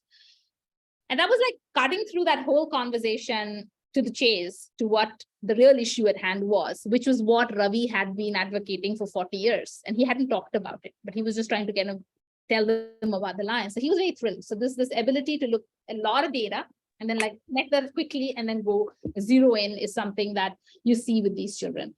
And the other thing, of course, is just, you know, holidays, there's a lot of planning that goes in. We're a family that loves to plan. So there will be research done. But Johan's research tends to be not just looking and figuring out which hotel he wants to stay in or which place he wants to go visit and what he wants to do there. He was always wanted to go to the Himalayas. He is a great fan of this adventure traveler called, forget his name now, sorry, I'll come back. But anyway, he's who's walked the Himalayas, and so he's read a lot about it, and he was very, very excited. But his preparation was more around the Cambrian Gondwana land, what happened, how did the Himalayas form, reading research papers, etc. And then having great joy when we were there, walking around, looking at the rocks, and talking about it, and the plants and the bugs, and how some of these oceanic animals, what happened to the whales as a result of it, and kinds of interesting things. So that's another way that it works. So intellectual curiosity, processing speed, multidisciplinary thinking and insight. These are like kind of, if I had to kind of quickly put adjectives to it, these are the sorts of things that you see in not just him, but a lot of the other kids that I know who are like him. And it's because the brain, this gifted brain has a greater and more efficient connectivity between regions that allows for processing. Like I said, sometimes there could be something there that slows them down. So you could have slow, but you could have fast as well. You have multidisciplinary thinking that there's a higher processing. They have the ability to connect information in very different ways from the way you would traditionally connect information. They can jump, and like far-reaching connections and conclusions are seen by them. They're more frequent and varied associations and greater analytical ability. Much greater working memory, huge working memory, and therefore they can zero in on an issue quickly and connect those dots and then test that hypothesis, right? And they're usually multimodal thinkers. As you get towards level 5 of giftedness, they will not show that ability just in one domain, but across domains. So we, I mean, like yesterday he did a quiz on the geometry of molecules, talking about what is which is the molecule which had the greatest angle between a bond between two atoms. And he'll give you answers like that. So, I'm very happy, very easily. These things, typical study time for him is half an hour, 45 minutes. Calculus 1 was 2 weeks of 1 hour a day, that kind of thing. So they're able to kind of take what they know in one area, quickly fill up another. Another example that comes to mind is the Doppler effect, right? When he was 5, we were out at a friend's cousin's place. He's a professor at MIT. And he was like, we're just chatting, and Johan's like talking about Doppler effect, and I'm showing him some of the work he had done. And it was like he understood it by learning something very different. So the fact that there's a sound coming towards you and the sound going away from you, blue shift and red shift and light, what happens there. So this was self-taught. It wasn't taught to him. And so figuring these sorts of things out are part of what they do, and they are able to then do multiples. Jean von Neumann is a phenomenal example. It's a book that's come out recently about him that teaches you a lot without actually being titled anything gifted. It's his life story and how he thinks and all the areas he's contributed to. That's a huge learning package right there for us if you wanted to understand a gifted brain. So that's another thing. What else can I say? So leave you with this last thing. We've talked a lot about the science. I wanted to leave you with a little bit about his reading comprehension score. We have like sci level scores and tests that they do. So he's kind of at the 11th grade level right now. He never makes a spelling mistake. He learned to read at like 2.5. He writes poetry. These are a little bit older examples. He loves poetry. He loves to read poetry. He loves Shakespeare, right? One of the things he wants to do is go to the Globe and watch them perform. But these are some of his poems. As you can see, they're scientific, very accurate. An astrophysicist friend of mine actually wanted to post this because he liked the one on gravity so much. But they're also keeping with the meter and the style of writing poems. So that's just something I wanted to kind of leave you with, is that there are multiple sides to a child. They're not one-dimensional by any means, and you will see that. So I'll take a pause now for any questions on this section.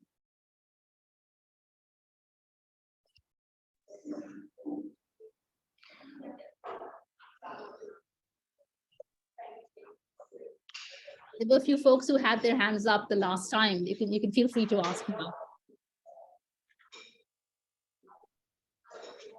Hi, I had a question. It's not related to this section. Yeah, please go ahead. I was wondering, on a more general level, Sure. these qualities that children have, whether they are under or above a certain bar, do you think it's their nature, or is it from nurture?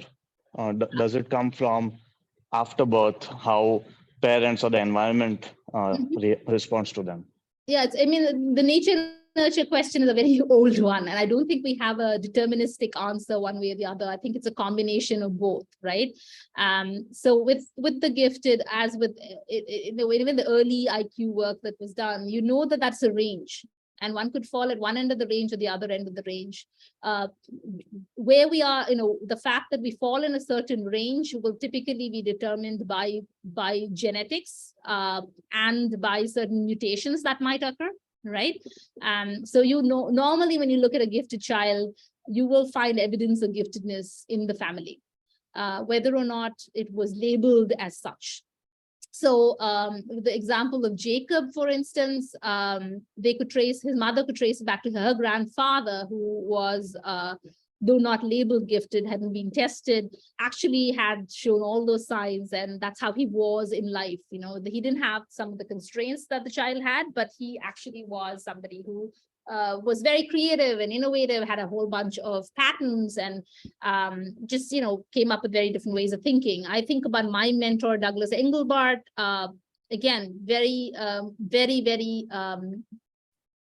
the brain functioned in that fashion, and you could see that his children had inherited some of that.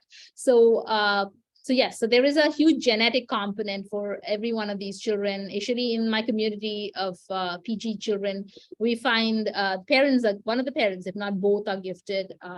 It goes back a few generations. The level of giftedness may not be the same. Often, if you have one child that's gifted, the others also, even if there is variation in the level of giftedness. So there is a genetic component. There is definitely a birth component. There's also a lot that goes in, is based on the environment. And I wouldn't say not after they're born. I'd actually say prenatal. There's evidence that it's prenatal. So what we're doing when the child is still a fetus, what you're listening to, what you're talking, what you're eating, all of that has an impact. And I don't want to scare people. We're not trying to manufacture the perfect babies, but it does have an impact. And after the fact too. So like I said, they may remember a lot of things to when they were 1 year old, 6 months old, even less, even at the time of birth. Sometimes it's scary stories, right? They'll tell you the names of the people in the room when they were born. And you're like, how the hell did you know? We never talked about it.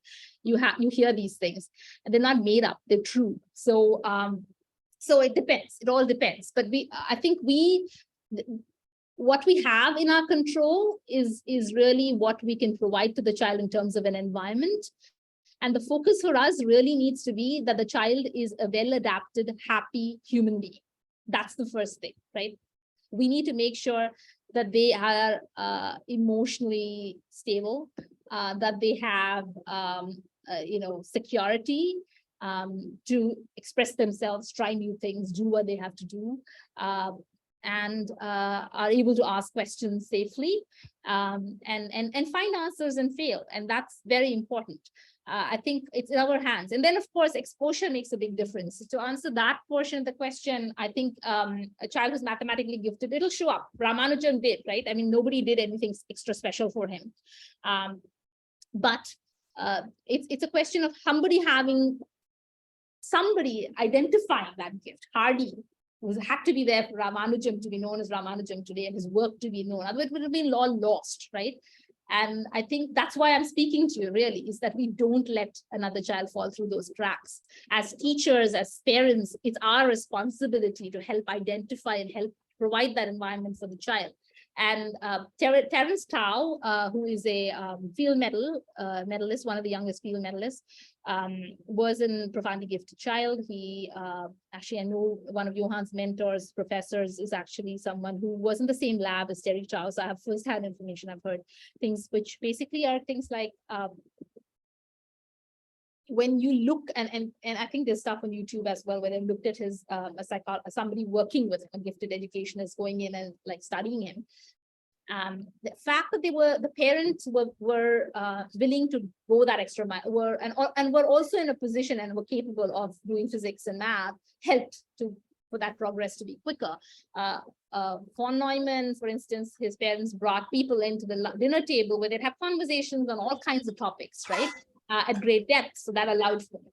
If we don't give them anything, then they probably will show up a little less or show up only in certain areas. And again, even if you provide everything, there are children who will be polymathish because of the extreme range of giftedness versus being somewhere in the middle.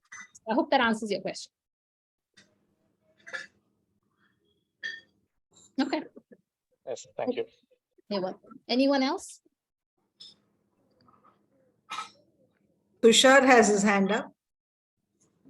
Hi, I have joined from my husband's account. I have a question related to last context wherein someone has asked question regarding that how can we find out if the child is gifted?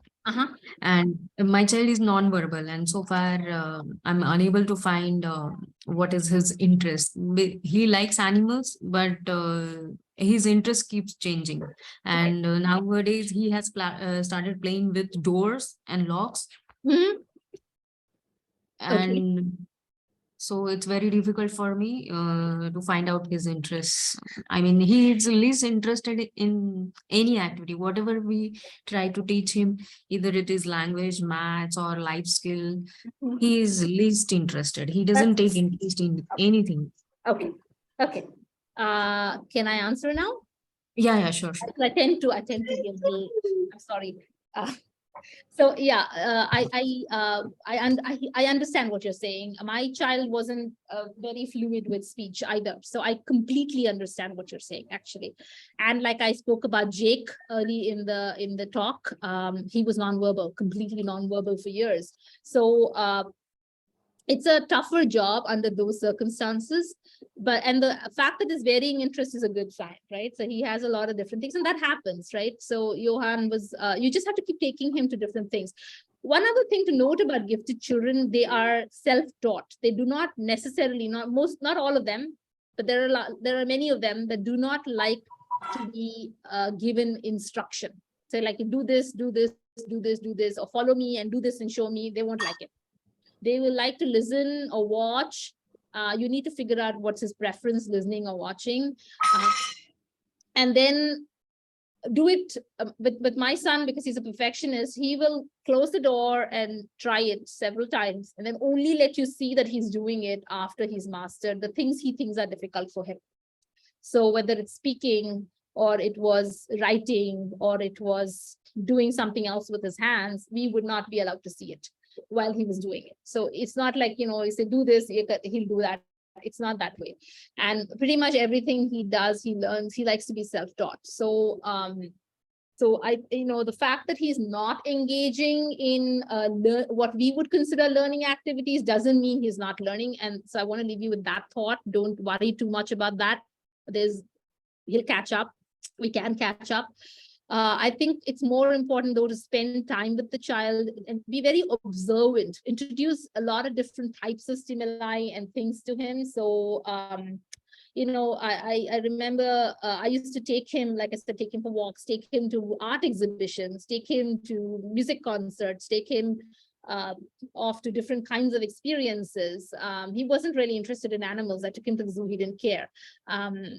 We took him to, I think the thing that really sparked stuff off for us when we started to get passionate about things was when he was about 4-ish. I took him to, in New York, to the National Geographic. They don't have it anymore, but they had this exhibit, which was a virtual exhibit, but it was also immersive, of being underwater, under the oceans. And he came out of it blown away, right? And he's like, for the first time, he said, I want to do this. And now after that, he would go to the library, bring books, read about that stuff, want to watch every 3D film available on it. We went to every museum in the Northeast of the USA, not museum, sorry, every aquarium, right? He wanted to go to Galapagos. So usually he was very shy when people came. He'd just say hi and he'd run away unless he knew them really well. But then this set of friends came from South America. They'd just been to Galapagos, and he came and sat right next to them and like, tell me more about it, and engaged with them. So you never know what will spark that change. Of course, with autism, the autistic brain, let me also say this, is not the same as the gifted brain. They're not the same. A gifted person could be autistic. It's not as common as we think.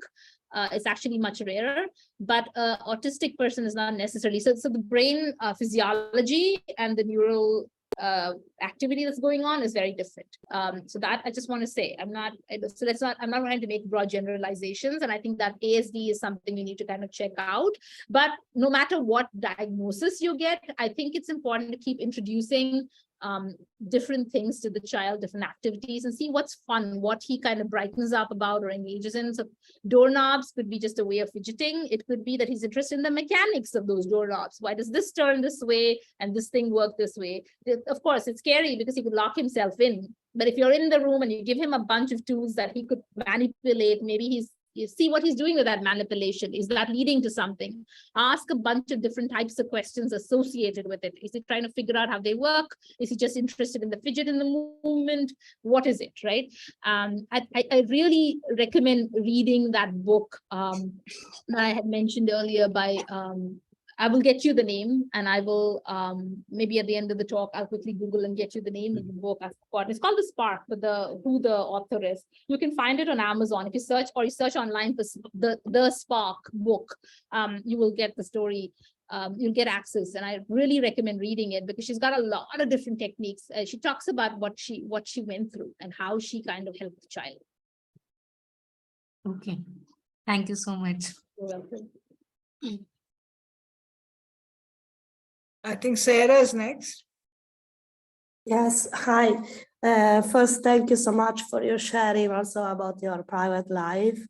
I would like to know a little bit more how to help this child, these kids to in the social aspect. I understand fully the reason why you are doing homeschooling, but what are you doing for the social aspect, for example, and help them in this? Yeah. Sure. So it is a challenge. It's a huge challenge when you have to homeschool, because if you have them in school, it doesn't work. And if you have to homeschool them, then social is a challenge. I spend a lot of time in India. I have that because I can be home, like Mukta ma'am said earlier. And when I'm home in India, then there's a lot of people around coming and going, their friends, their children, there's all of that. Back in the States, we do a lot of activities. We try to engage in town activities that we can go to with other children. We go to the park, make friends over there. Not that they're deep friendships, but at least there's social interaction. They can be there's that anxiety that we still have to work on. But the other thing that we have is that there is, in certain areas, there are large gifted communities. So the place that I'm moving to now, Chicago, actually has a very large gifted community. So the parents are very active, and they have board game nights. They have other kinds of, social events for these children on a regular basis. The parents also meet very regularly. So you can make friends through that. It all depends. So it's each individual. In the story, The Spark, she talks about how she started running a childcare facility, and she had children that came in there, and her child would get to engage and interact with them. So you have to go like put in a lot of effort to make that happen. Sometimes you're successful, sometimes you simply aren't. You have to kind of accept that failure and not let it affect you, and then move on and try again and keep trying. And I teach him psychology. He asked to learn to understand how humans think. So as of last year, he's doing a lot of psych lessons, and that helps him with analyzing what is going on and how to think about it. He is not autistic, but this is how he thinks. So I'm sorry, I don't have like a formula for this. I just think it's one of those things we like with everything else to do with gifted children. It's something we learn by trying out different things. They could be math clubs. They could be, if a child likes chess, there could be a chess club. Use the interest to get to something. And sometimes they don't have to be social with children. They could be social with adults, and that's fine. Find people that do the kinds of things that they find exciting. Put them in that room. Okay. Anybody else? Because I think we're running out of time. So maybe we'll hold the questions because we have 15 minutes and I have another whole section to come. Sorry. Thank you. So just to kind of come back to this slide that we talked about earlier. So we have talked a lot about my son, and it's, like I said, it's probably not that likely that a child like that will show up in your classroom, but I did want to kind of spend a little time on where you might want to focus if you're just thinking about it from a classroom perspective, what is to happen here. And always remember, one size doesn't fit all. I have gone through this very quickly. Earlier, we had him, he went to preschool from the age of 1.5. He had a nanny, and the nanny would go with him to preschool. And then tried different preschools, and he became withdrawn and sad each instance. It was he was in speech therapy, he was in OT, none of that was really helping. I figured after that, just giving him challenging work really transformed the child. And like I said, he finished his syllabus for K5 before in the summer for UKG. So that's just pictures of him as a child growing up, always stuck in a book, reading, enjoying himself. Very curious, looking at things under the microscope, etc. As he grew, doing a lot of math. Just a minute to talk about the fact that he, there's this love for binary. We did it one afternoon. Then someone sent us this puzzle and said, "Can he figure it out?" And he did. And it turned out it was the birthday of Alan Turing that was on the British pound note, that he had a commemorative kind of a pound note, and he solved it in very, very brief, less than a minute, I think. And that took us about 45-50 minutes when we sat and tried to solve it. And members of the family who were there, who were skeptical, got convinced then and became very supportive. So that was helpful. So we have to find those things that will help family become support structures for us. So again, just very quickly, this is by no means comprehensive. None of this has been. There's so many facets and each child is unique and different. But to just give you a sense that if the child finds hard is easy and easy is hard, right? Then it's something to kind of ponder and think about. They could be gifted. It's things like, precocious ability to think abstractly, extreme need for constant mental stimulation, that calms them down, that keeps them happy, ability to learn and process complex information very rapidly, but they could be slow processing speeds. And the lack of this doesn't mean that they're not.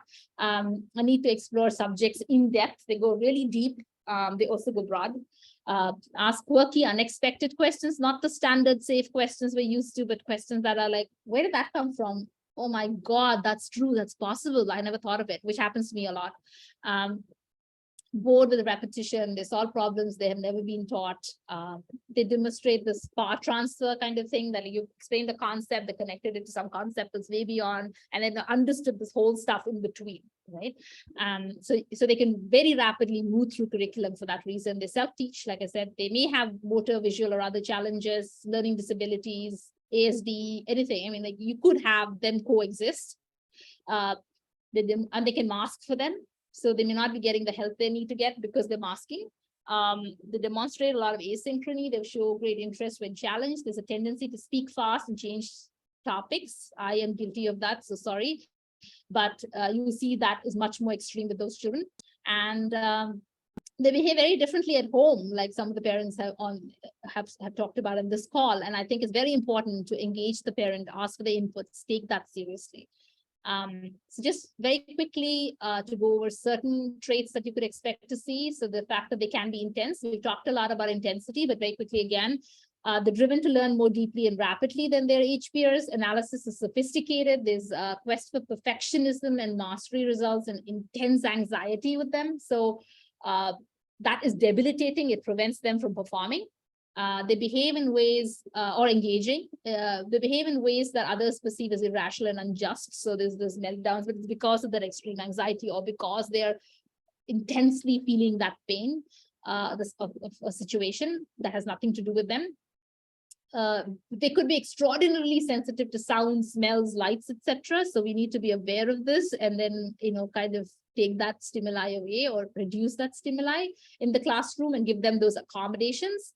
At home and in the classroom, have a sensory area if they're sensory seeking, so a bouncy ball or like a fidget that they can take with them, something to chew. These things can help. So knowing that. So what can we do? We can provide opportunities for challenging tasks and deep analysis, both as teachers and as parents. Cultivate a culture of calm, logic, respect, and justice in the classroom. This is, I think, I don't have to tell you this as Montessorians and as democratic educationists, you're going to do this. But a lot of others need to, so it's there. Expect deep perception and empathy from the students. So treat them with that respect, knowing that. Know that they may not be able to control their reactions from oversensitivities and physical stimuli. They're not behaving badly. There's something in the environment that is causing it or something they ate. So that's something to think about. Your food determines your behavior. So what are they eating? Speak to the parents about it, accommodate their need to move while learning, and so give them those accommodations and provide time for more open-ended freewheeling activities. If someone's nonverbal, you may want to kind of give them options and ask them to either write, if they can write, or draw a circle or point to something so that they're able to now engage and give you their answers that they cannot give you. So it's multiple choice, right? It's not that hard for us. We break the question down, think about multiple. It's a little more work, but you can, and then you can have them choose, and then you can see where that's going, how much have they learned, where are they going from it. So there may be resistance to learning because of the limitation as opposed to because of their inability. So focus on what they're really capable of, and don't focus on the limitations. So provide them with open-ended freewheeling activities. They love that. They love doing their own thing. Asynchrony, so they can be asynchronous. So they can be many ages at once, 8 chronologically, 15 while doing math and reading, 8 socially, 6 while writing. So they may not prefer the company of same age children. They can have another disability, so they call 2E. They may learn to do math or read early, but may develop fine motor skills late. Many have spelling challenges, handwriting challenges. This is something we constantly hear. Speech among speechies is a big thing, which I didn't, like I said, literature didn't tell me, but I have learned this anecdotally. So you can have these sorts of delays and challenges that improve over time. If they don't, then you have to have that checked out. But keep this in mind as well. So intellectual maturity is always greater than emotional maturity. So that's something to keep in mind when handling them. And poor handwriting due to asynchronous development. So these are just examples. So what can you do? Provide educational content to match to their intellectual age. I often start, and for many, many years now, with a quiz. So when I introduce a topic, I don't start with the topic or the basics. I give a quiz, a mixed ability quiz. So there's some very simple questions, and then it gets more challenging, and then it's like really, really tough stuff. And I want to know how much he knows. And I'm surprised very often with how much he already knows, and then we fill in the gaps. So, and then if it's very simple, we just skip to the next level. So we always start with that. Challenge by using vocabulary you would use with an older child or an adult. They feel respected. Help support any weakness or any learning disability, but challenge the intellect. Focus on the strengths, not the limitations. I can't repeat this enough. Allow the child, and also when you're talking in front of them, to them, about them, don't talk at them, talk to them, make it inclusive. They know they're different. We want them to feel good about their difference, not bad. Allow the child to set their own goals, drive their own learning. With my child, that's always the case. He decides what he's going to work on this week. He decides how far he's going to go with it. He often is, I have now come to a point where I have with humility, I'm telling you, I don't understand most of what he's doing. So I have mentors who are professors who will guide us with that, but he will run with it as far as he wants to. But I have, thanks to him, learned an enormous amount about particle physics, general relativity, and a lot of math, math less so. But the physics and the chemistry much more than I ever did knew before, or even recognizing patterns around great works of art that I didn't know and stuff like that. So I think that you learn along with the child. So independent assignments, they don't really work very well with others because they want to run a million miles unless the child is at the same intellectual capability as them, in the same place as them. It's harder. Involve the parents as resources. They start to do things more with other people as they mature, and they learn that they have to, because this collective work is very important, but give them the time for it. Always involve the parents as resources. They will have insights that are remarkable because they're closest to the child and they know their child best. Motivate and encourage. That's very important, that the self-esteem is not destroyed, that they don't fall through the cracks, because falling through the cracks can be terrible. It can result in the studies. There are studies that have been done, like I can think of one, which was a 20-year longitudinal study done in Australia by a lady called Marika Gross, who basically very clearly showed radical acceleration was the path forward, that when you did not accelerate the child, the life outcomes were very bad. I mean, you could have dropouts, you could have mental health issues, you could have addiction issues, etc. So this is why it's so important to nurture these children.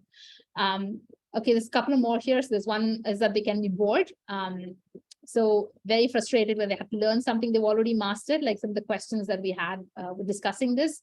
And mastery may even be at the beginning of the school year. They can look inattentive, hyperactive. They may not perform. They may shut down. So we just have to pre-assess, like I said, differentiate the instruction to the extent possible. Sometimes it's hard with larger classrooms. Give the most difficult first, provide alternatives, look beyond the curriculum, beyond the learning styles, really let them tackle complex life problems. So the question I often ask is, what problem do you want to solve? And that problem has kind of remained constant for him, but for some children it varies, and you want to give them that problem to think about, maybe even a piece of it, and let them kind of use real world problems and independent research to solve for it. You can go ahead and use Coursera. You can use, I mean, there's just so much of good resources out there that one can use to allow them to stretch. And then executive functioning, we've talked about this as well, but to kind of sum it up, there's this, there may be difficulty in managing frustration, social skills.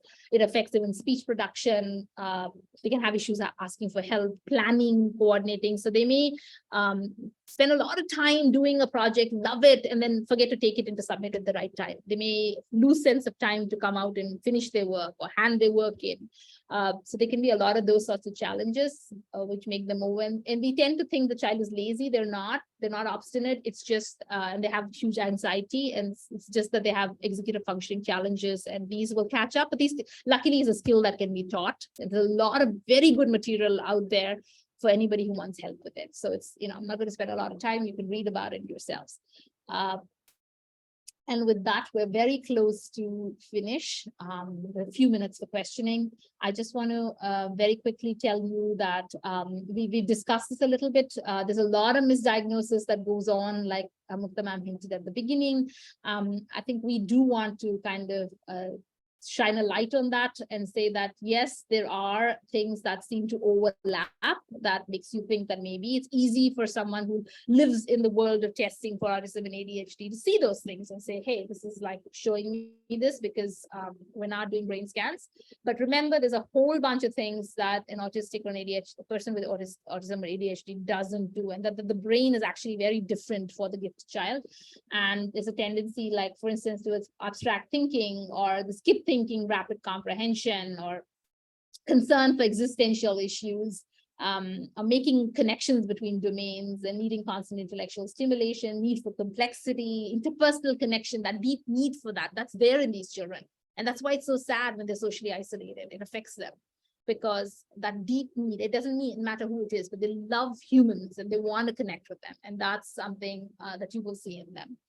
So that's a quick, brief snapshot of what that is. And the last final thoughts I want to leave you with on this are that it's not a temporary phenomenon. A lot of people ask me this. So when he grows up, he's going to be like everybody else, right? That ability that he has today is going to kind of level out. No, it doesn't. It's a neurological condition. It remains for life. You have to teach them to adapt, teach them to self-regulate and cope. Some of these things get better, but some of these things you have to learn, and you manage your life. And the one thing I don't want to do for my child, and I hope doesn't have to happen for most of these children, is that they should not be made to fit into a normal bucket. Instead, we need to accept the world as a diverse world with intellectual diversity, with neurotypical versus neurodiverse people being there, because that makes it a richer, more creative world. And we would not be as a society, as humanity, where we are in many fields if we had not allowed for these sorts of folks to come out there and do the things that they did. So gifted children need support to flourish. We need to accept them for who they are wholeheartedly, and provide acceleration, rapid acceleration, and scaffolding for them to succeed. And I just wanted to get that little figure where they're like trying to do multiple things at the same time. Let them. It's okay. Thank you. So I can open up for questions at this point. Yeah, for the few minutes we have. Oh, sorry, I only have a minute. I hope we can take a few questions.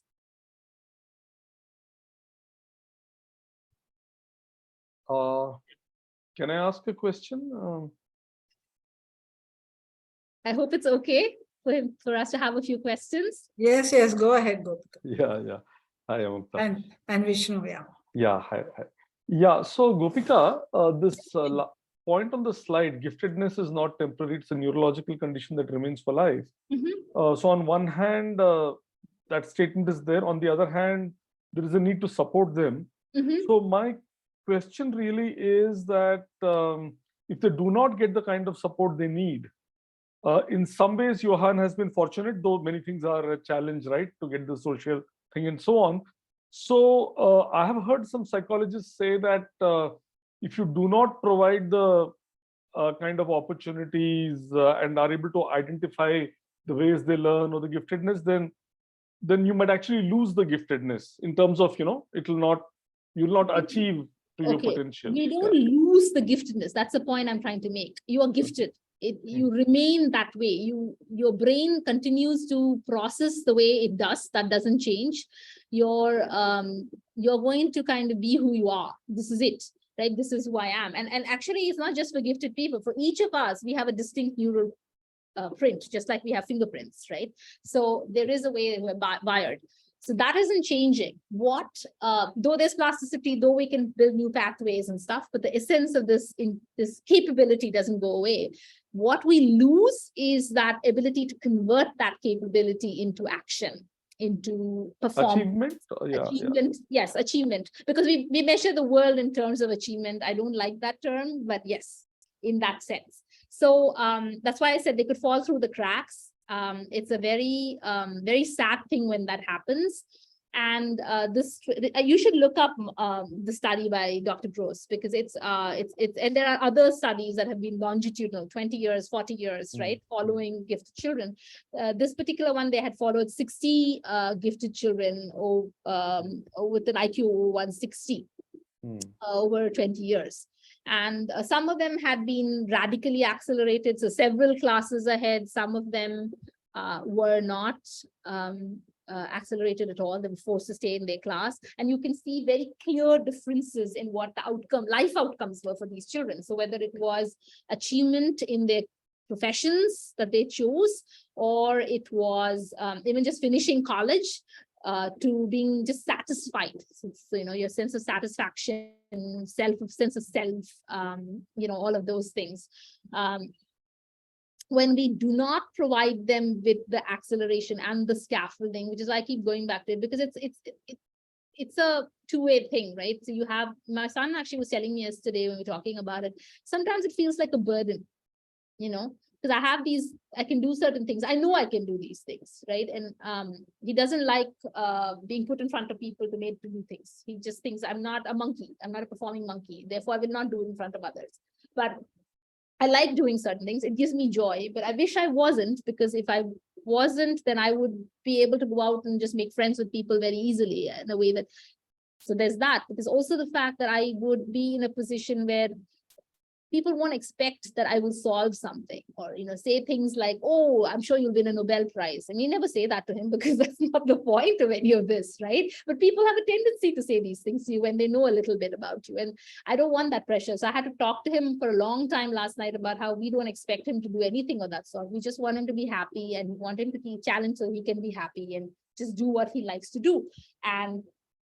And that there are, there's a lot of it, there's just so much that we don't know in this world that we can keep learning. And I don't ever want you to lose your curiosity. And so it's one of those things you have to acknowledge, because if you don't, they're going to think that there's something weirdly wrong with them. And then that's a problem. Then you have mental health issues, and you have anxiety, which is definitely there. And then there's also the problem with, abuse, substance abuse, and all that kind of stuff. So, yeah. Thanks. One last question from me. So much of what you've shared is from the perspective of the profoundly gifted child's parent. Yeah. So would a lot of what you're saying hold for the lowest two levels, the mildly and moderately gifted as well? Yes and no. I'm sorry, it was very focused on because that's my personal experience. That's a story I could tell with honesty, as opposed to things that I would have read. I think the last section that we covered was not profoundly gifted. That was children who were more moderate or mildly gifted. I think the mildly gifted child probably has the easiest of all. They're successful in the classroom for the most part, because they're just slightly ahead, so they're not so bored. They're also, they're socially well adjusted. They'll be happier with slightly older children, but they're okay. They're not that different from their same age peers. As we go up is when the problems start. Move right is when the problems start to be more complex. There are things about it that are definitely will affect everybody, like the intensities. The level of intensity may vary. It also depends on whether something else is going on along with it, or it's just the giftedness. The asynchrony will be there. So we can expect those things. But the profoundly gifted tend to have extreme intensities, extreme asynchrony. It's just that, so it's a little less, more moderated. Some children are phenomenal. I mean, they can be extremely gifted, but able to do things mask everything and do really well and fit in. Very few of them. They finish, like some of the kids that I know, finished college in 2 years at the age of 13. Started finished at 13. But then what do you do? You can't get a job. Right. So then you have to think about those sorts of things as a parent, as to do you want to give them time to socially mature? And I personally have the school of thought that we should give them the time. We don't want to push them. And so I think it's really, it applies, but the extent will vary depending on where they are. Thank you. Any other questions? Hey, hi, this is Rupesh here. I have joined along with my wife, Supriya. So our kid, who is 14 years old, she is a gifted kid. Okay. I can relate 99% of what you have just said in last more than 1 hour of social anxiety, being a perfectionist, not being liked to advise by anybody, swings, intense emotions, etc. In last 1 year, she's also been diagnosed with the borderline personality. And now with giftedness, borderline personality, the adolescence, because she's a teenager now, we are really confused. She really have a disorder, or all these signs are only of the giftedness? What do we do? How do we proceed further? And how to come out of this situation? So she's been undergoing a therapy, but we are thoroughly confused now. Does she really had this or not? That's a tough question for me to answer without knowing the child. And even if I did, I guess it would be still a tough question. So I just think it's, so how do I answer this? I think to a large extent, it's your gut. You know your child best. So I wouldn't second guess you. But how is she doing with the therapy? Does she, because she's 14, she probably has her opinions on what it is. She probably also knows what she's going through. So have you talked to her about that? Yeah, she knows what is she going through. She's adopting to the therapy well. If you look at from the studying angle, from last more than 4-5 months, she is very irregular with the studies and school. We are also not pushing her. We are giving her own time to come out of this. But she's aware about what she is going through, or maybe much more aware about herself and what is she going through than us also.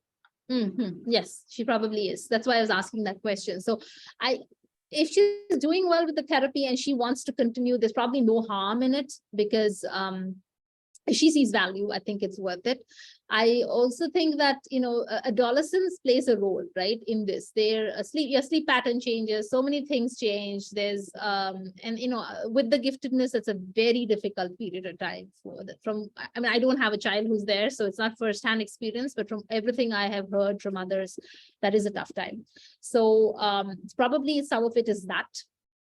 I wouldn't worry about the label. I think if the therapy is helping, let her continue. I think at the same time, give her the freedom to choose what she wishes to do, and give her a lot of support and encouragement to do what she wants to. So if she's irregular with school, that's okay, as long as she's challenging herself and doing things on her own and learning. And I know it's very tough because it's like probably high school years as well. So maybe she's bored in school. Maybe there's something else that's going on that's affecting. So maybe it's worth looking into that. And then as she grows, she will understand whether there is what it is that will help her to come out of it and do well. I know it's tougher here than it is for us, because I think you have to write like exams, whether you write them through the school or yourself to go to college. But so here's the nice thing that I've heard in the last year is that there have been more and more professors who are encouraging of children who are younger or who are gifted and not performing, to challenge them, to work with them. I've heard of instances at the Institute of Science and IIT Madras and math science, where there are people working with young children who haven't finished. So maybe it's finding somebody in your local area, in the areas that she finds fun, to get her motivated again, give her some, like, ask her what's the problem you want to solve. Everybody has something we want to do. So what, not learn, but solve. And maybe because she's like intense about things, maybe there is something that she really want to contribute to, and she starts working on that, and through that kind of bring in the school curriculum. You have to be innovative here. Sorry, I can't give much more help. Sure, thanks for this. Definitely we are scouting the local help, whatever we can get. If you have anything across the India, please, if you can share that us with offline, that will also help. Yeah, you can call me. I should have put my email address. I will put it out here now. You can call me if you wish to, or email me, and we can try and see. But so my knowledge of is not. I haven't lived here in a very long time, so I wouldn't necessarily be the best person in that sense. I'm sure Mukta ma'am and others will have a larger network to put you in touch with other people. I just know a few instances where professors have been willing to work. So it also depends on the area in which the child is interested. and what she wants to solve. I think we start there and then try and see. You can reach out to people. I think generally my own personal experience, even as a student, was that if I wrote to people and people who were like, I wrote to the person who was the editor of the Harvard Business Review saying, I read this book you wrote and it was very interesting and this is what I want to work on. What do you think about it? He responded within 24 hours. This was like ages ago, right? As a student, people tend to respond. So hopefully you have success. Yes. Okay, thank you. Yeah. Thanks.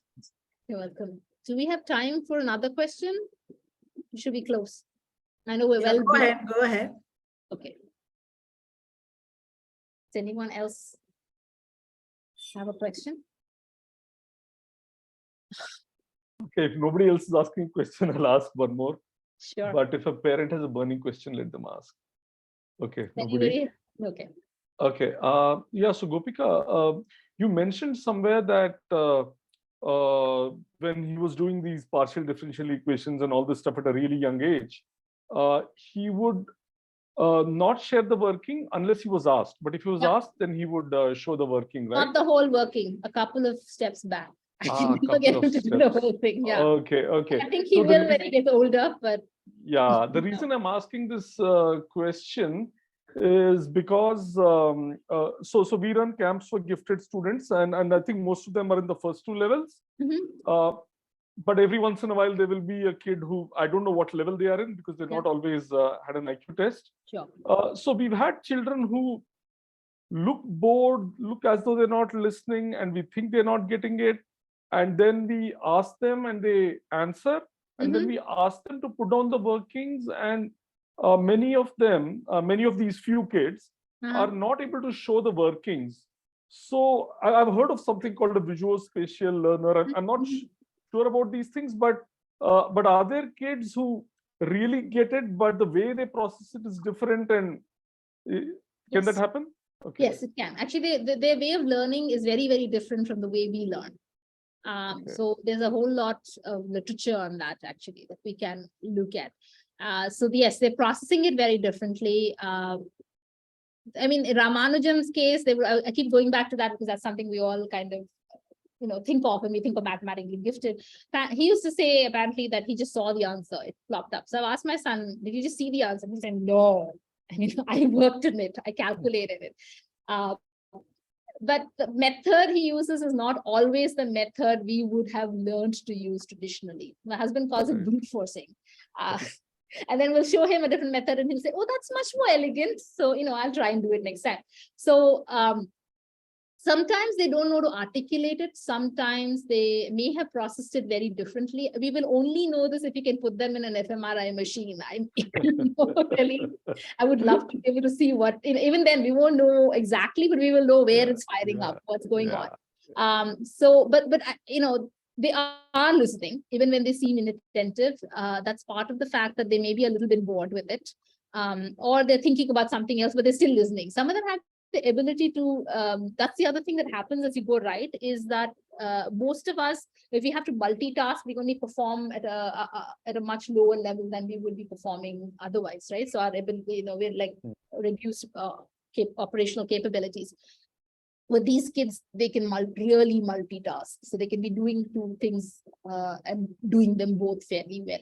So he will often look like he's singing or he's jumping and he's not listening, but he is, and he'll answer all the questions. So that is what so yeah, there is, I mean, it's called, I forget the term, fluid analogizing or something is one of the things that they talk about. And then it's like, how do you actually go about learning it? So this literature, yeah. Sorry, we got a couple of more hands. So I'm going to move on. Who wants to go next? Ma'am, I have a question. Sure. What is your opinion on homeschooling a child who is like normal, like he's normal child? What is your opinion on homeschooling them? I think it's fine. I mean, I've enjoyed the homeschooling, honestly. It's a lot of work though for the parent. And I have friends who are homeschooling their children and they are not on any spectrum of any sort. But it is a tough job. So because then the entire accountability of making sure that everything that they need to cover and every facet of it is on the parent. It depends on the kind of learner your child is, even if the child is a normal child, and the social angle. You have a way out for the social angle. Can they go out to they have friends in the neighborhood? Can they go off to summer camps and things? And can they, like, do they have lots of cousins? Because you need to take care of that. And then allow them to go and do something. If you're not happy with the curriculum, often people homeschool because I don't like the way this curriculum is. I don't like the adults in the classroom that are there with this child. The child is a little more sensitive, or because I don't like the religious aspect of something, maybe preventing me or whatever. So there's a lot of reasons for it. There's nothing wrong. Per se, homeschooling is great. It's just a lot of effort, and the parent has to be on top of things.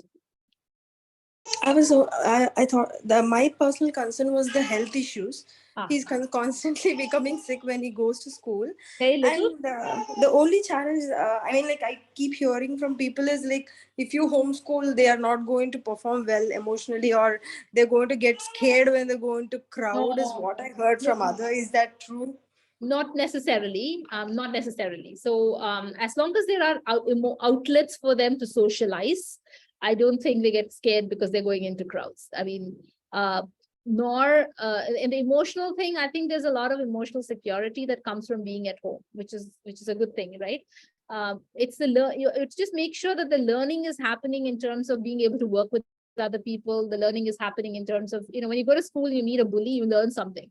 It doesn't feel good at that point in time, and sometimes it's very negative and it's scarring, but you learn something. So at least vicariously teach them that through stories and books and all that. No, not necessarily. Just as long as there's a social outlet, I think there's nothing wrong. And homeschooling, if there are more families in the area, what you can do is like have classes with those kids together, maybe, or they go on field trips together or something, so that there's that outlet. All right, ma'am. Thank you so much. You're welcome. I have another. Can I go? Yes, please. Yeah. I have come across one or two children who are borderline gifted. Like they check off on all the points that I'm listing. Giftedness is something new to me. I haven't come across it so far. Sure. And it is a very recent topic.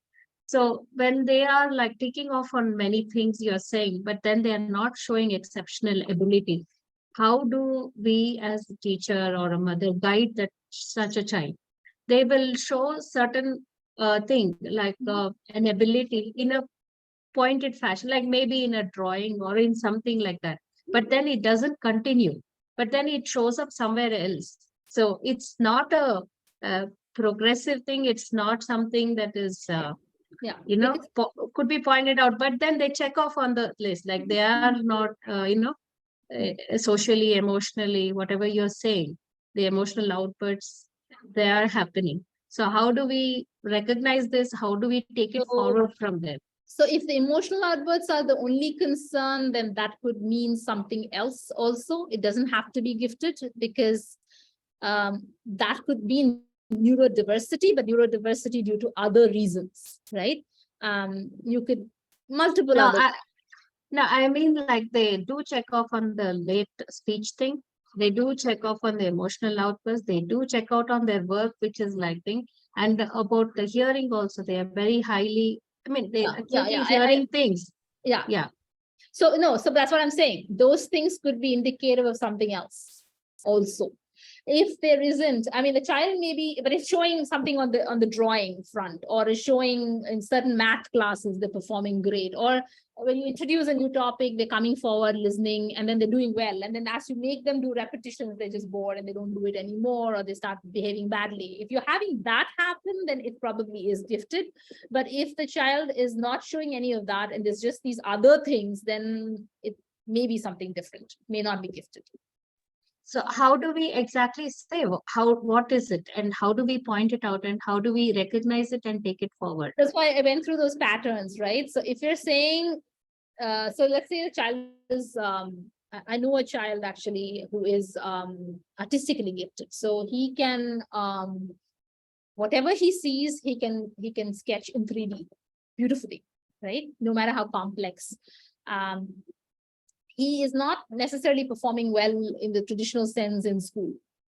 But he can understand what is being said, and speak about it. He doesn't like to write tests. He doesn't like to do homework. He doesn't like to do any of the things we have to do to show success in school. The mother knows this, but is not in a position to go advocate in school because school says he's not meeting the parameters, right? He's failing. So then it was like, okay, so he's not interested in doing, he just wants to sit and draw.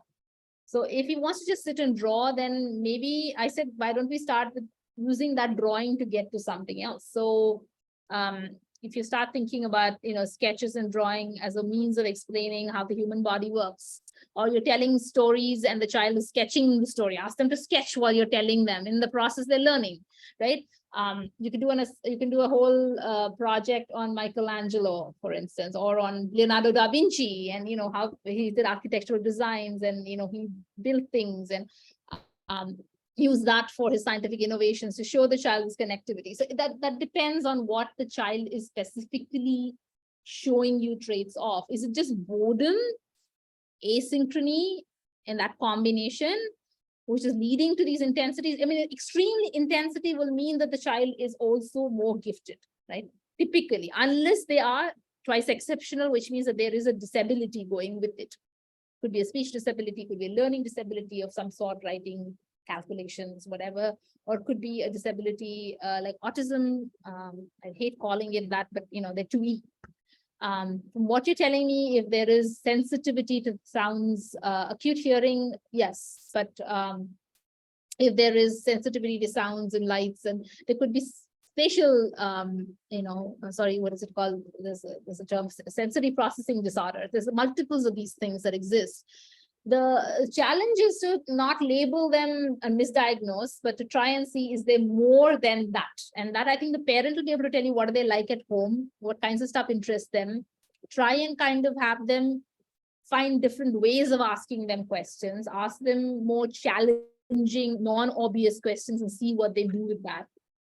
And that's what will tell you whether it is more or it is something entirely different.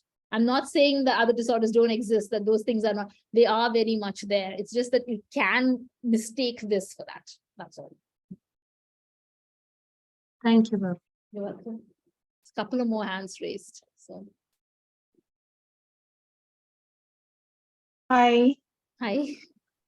Yeah, so I don't think we have much time, so I would really request if you can share your contact, so then that would be Sure. useful, because there would be like a lot of things we can talk. And as Vishnu in last question asked, right, like that it doesn't look like learning, but they are learning. But when you ask them, sometimes they are not able to, and can explain or just go in a traditional way, and it becomes really challenging to find somebody to teach them, right? And they may not need to be taught at that. If they are like that, they may not need to be taught. That's the thing. I think that we have to change our paradigm. That was the thing for me, right? I mean, and I'm not from your field. I'm not like trained to do anything. So I guess it was a little easier for me. I didn't, No, I'm also a parent, and so I sometimes, and what happens with him is that I think when he's not able to learn something, either it should come like in a snap, or he gets frustrated. So then leave it off. I'm bad at it. I'm not good at art. Leave it. We can certainly talk about this. There are strategies you can use. Can I request the organizers to perhaps share my email address with the group? Yeah, that's what I put it in the message. And, that we will be sharing, Malika. Yeah, and go. Sure. Thank you so much. Yeah. It was really amazing, because a parent perspective is something extremely different and personal than all the books and all the knowledge together. Sure. So I had tears at certain point of time, and I could relate to so many things. So glad. It was really, really amazing. Thank you so much. Thank you very much. One more, I think, from Sushma. Okay, it's almost half an hour beyond time. So. Yes, okay, we can close, Gopika. No, we can finish. We can take this question. I'm just asking you, is that okay? Yes. Because you probably have other Some things. have gone your way. Yeah. So we'll just take a last question, perhaps. Yeah, please go ahead. No, sorry, ma'am. I forgot to put lower my hand. Otherwise, ask my question. Okay, yeah. Thank you. Thank you. Okay, thank you, Gopika, so much. Thank you. For sharing your personal journey and so much from the world of cognitive science and neurology. Thank you. We will share the recording with the participants and along with your email and also some of the resources that you have. Absolutely. Thank you very much. Thank you. I think highlighting this is very important at this point of time in India also, because everyone talks about autism, etc., but very little is done in this area. Very true. Thank you for the opportunity. Really, thank you. And I just one thought. Yes. I would like to request everybody to be a little careful with sharing the personal stories that I have said, because it's about a child who's not old enough to give his legal consent. So please keep that in mind when you're sharing things. I mean, anecdotally you can, but don't pass on his material if possible. Thank you. Yeah. Thanks for the opportunity. Thanks a lot. Lovely. I had a good time. So yeah, thank you, Gopika. Yeah. Thank you. Goodbye. Thank you. Bye.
I'll be back in a minute.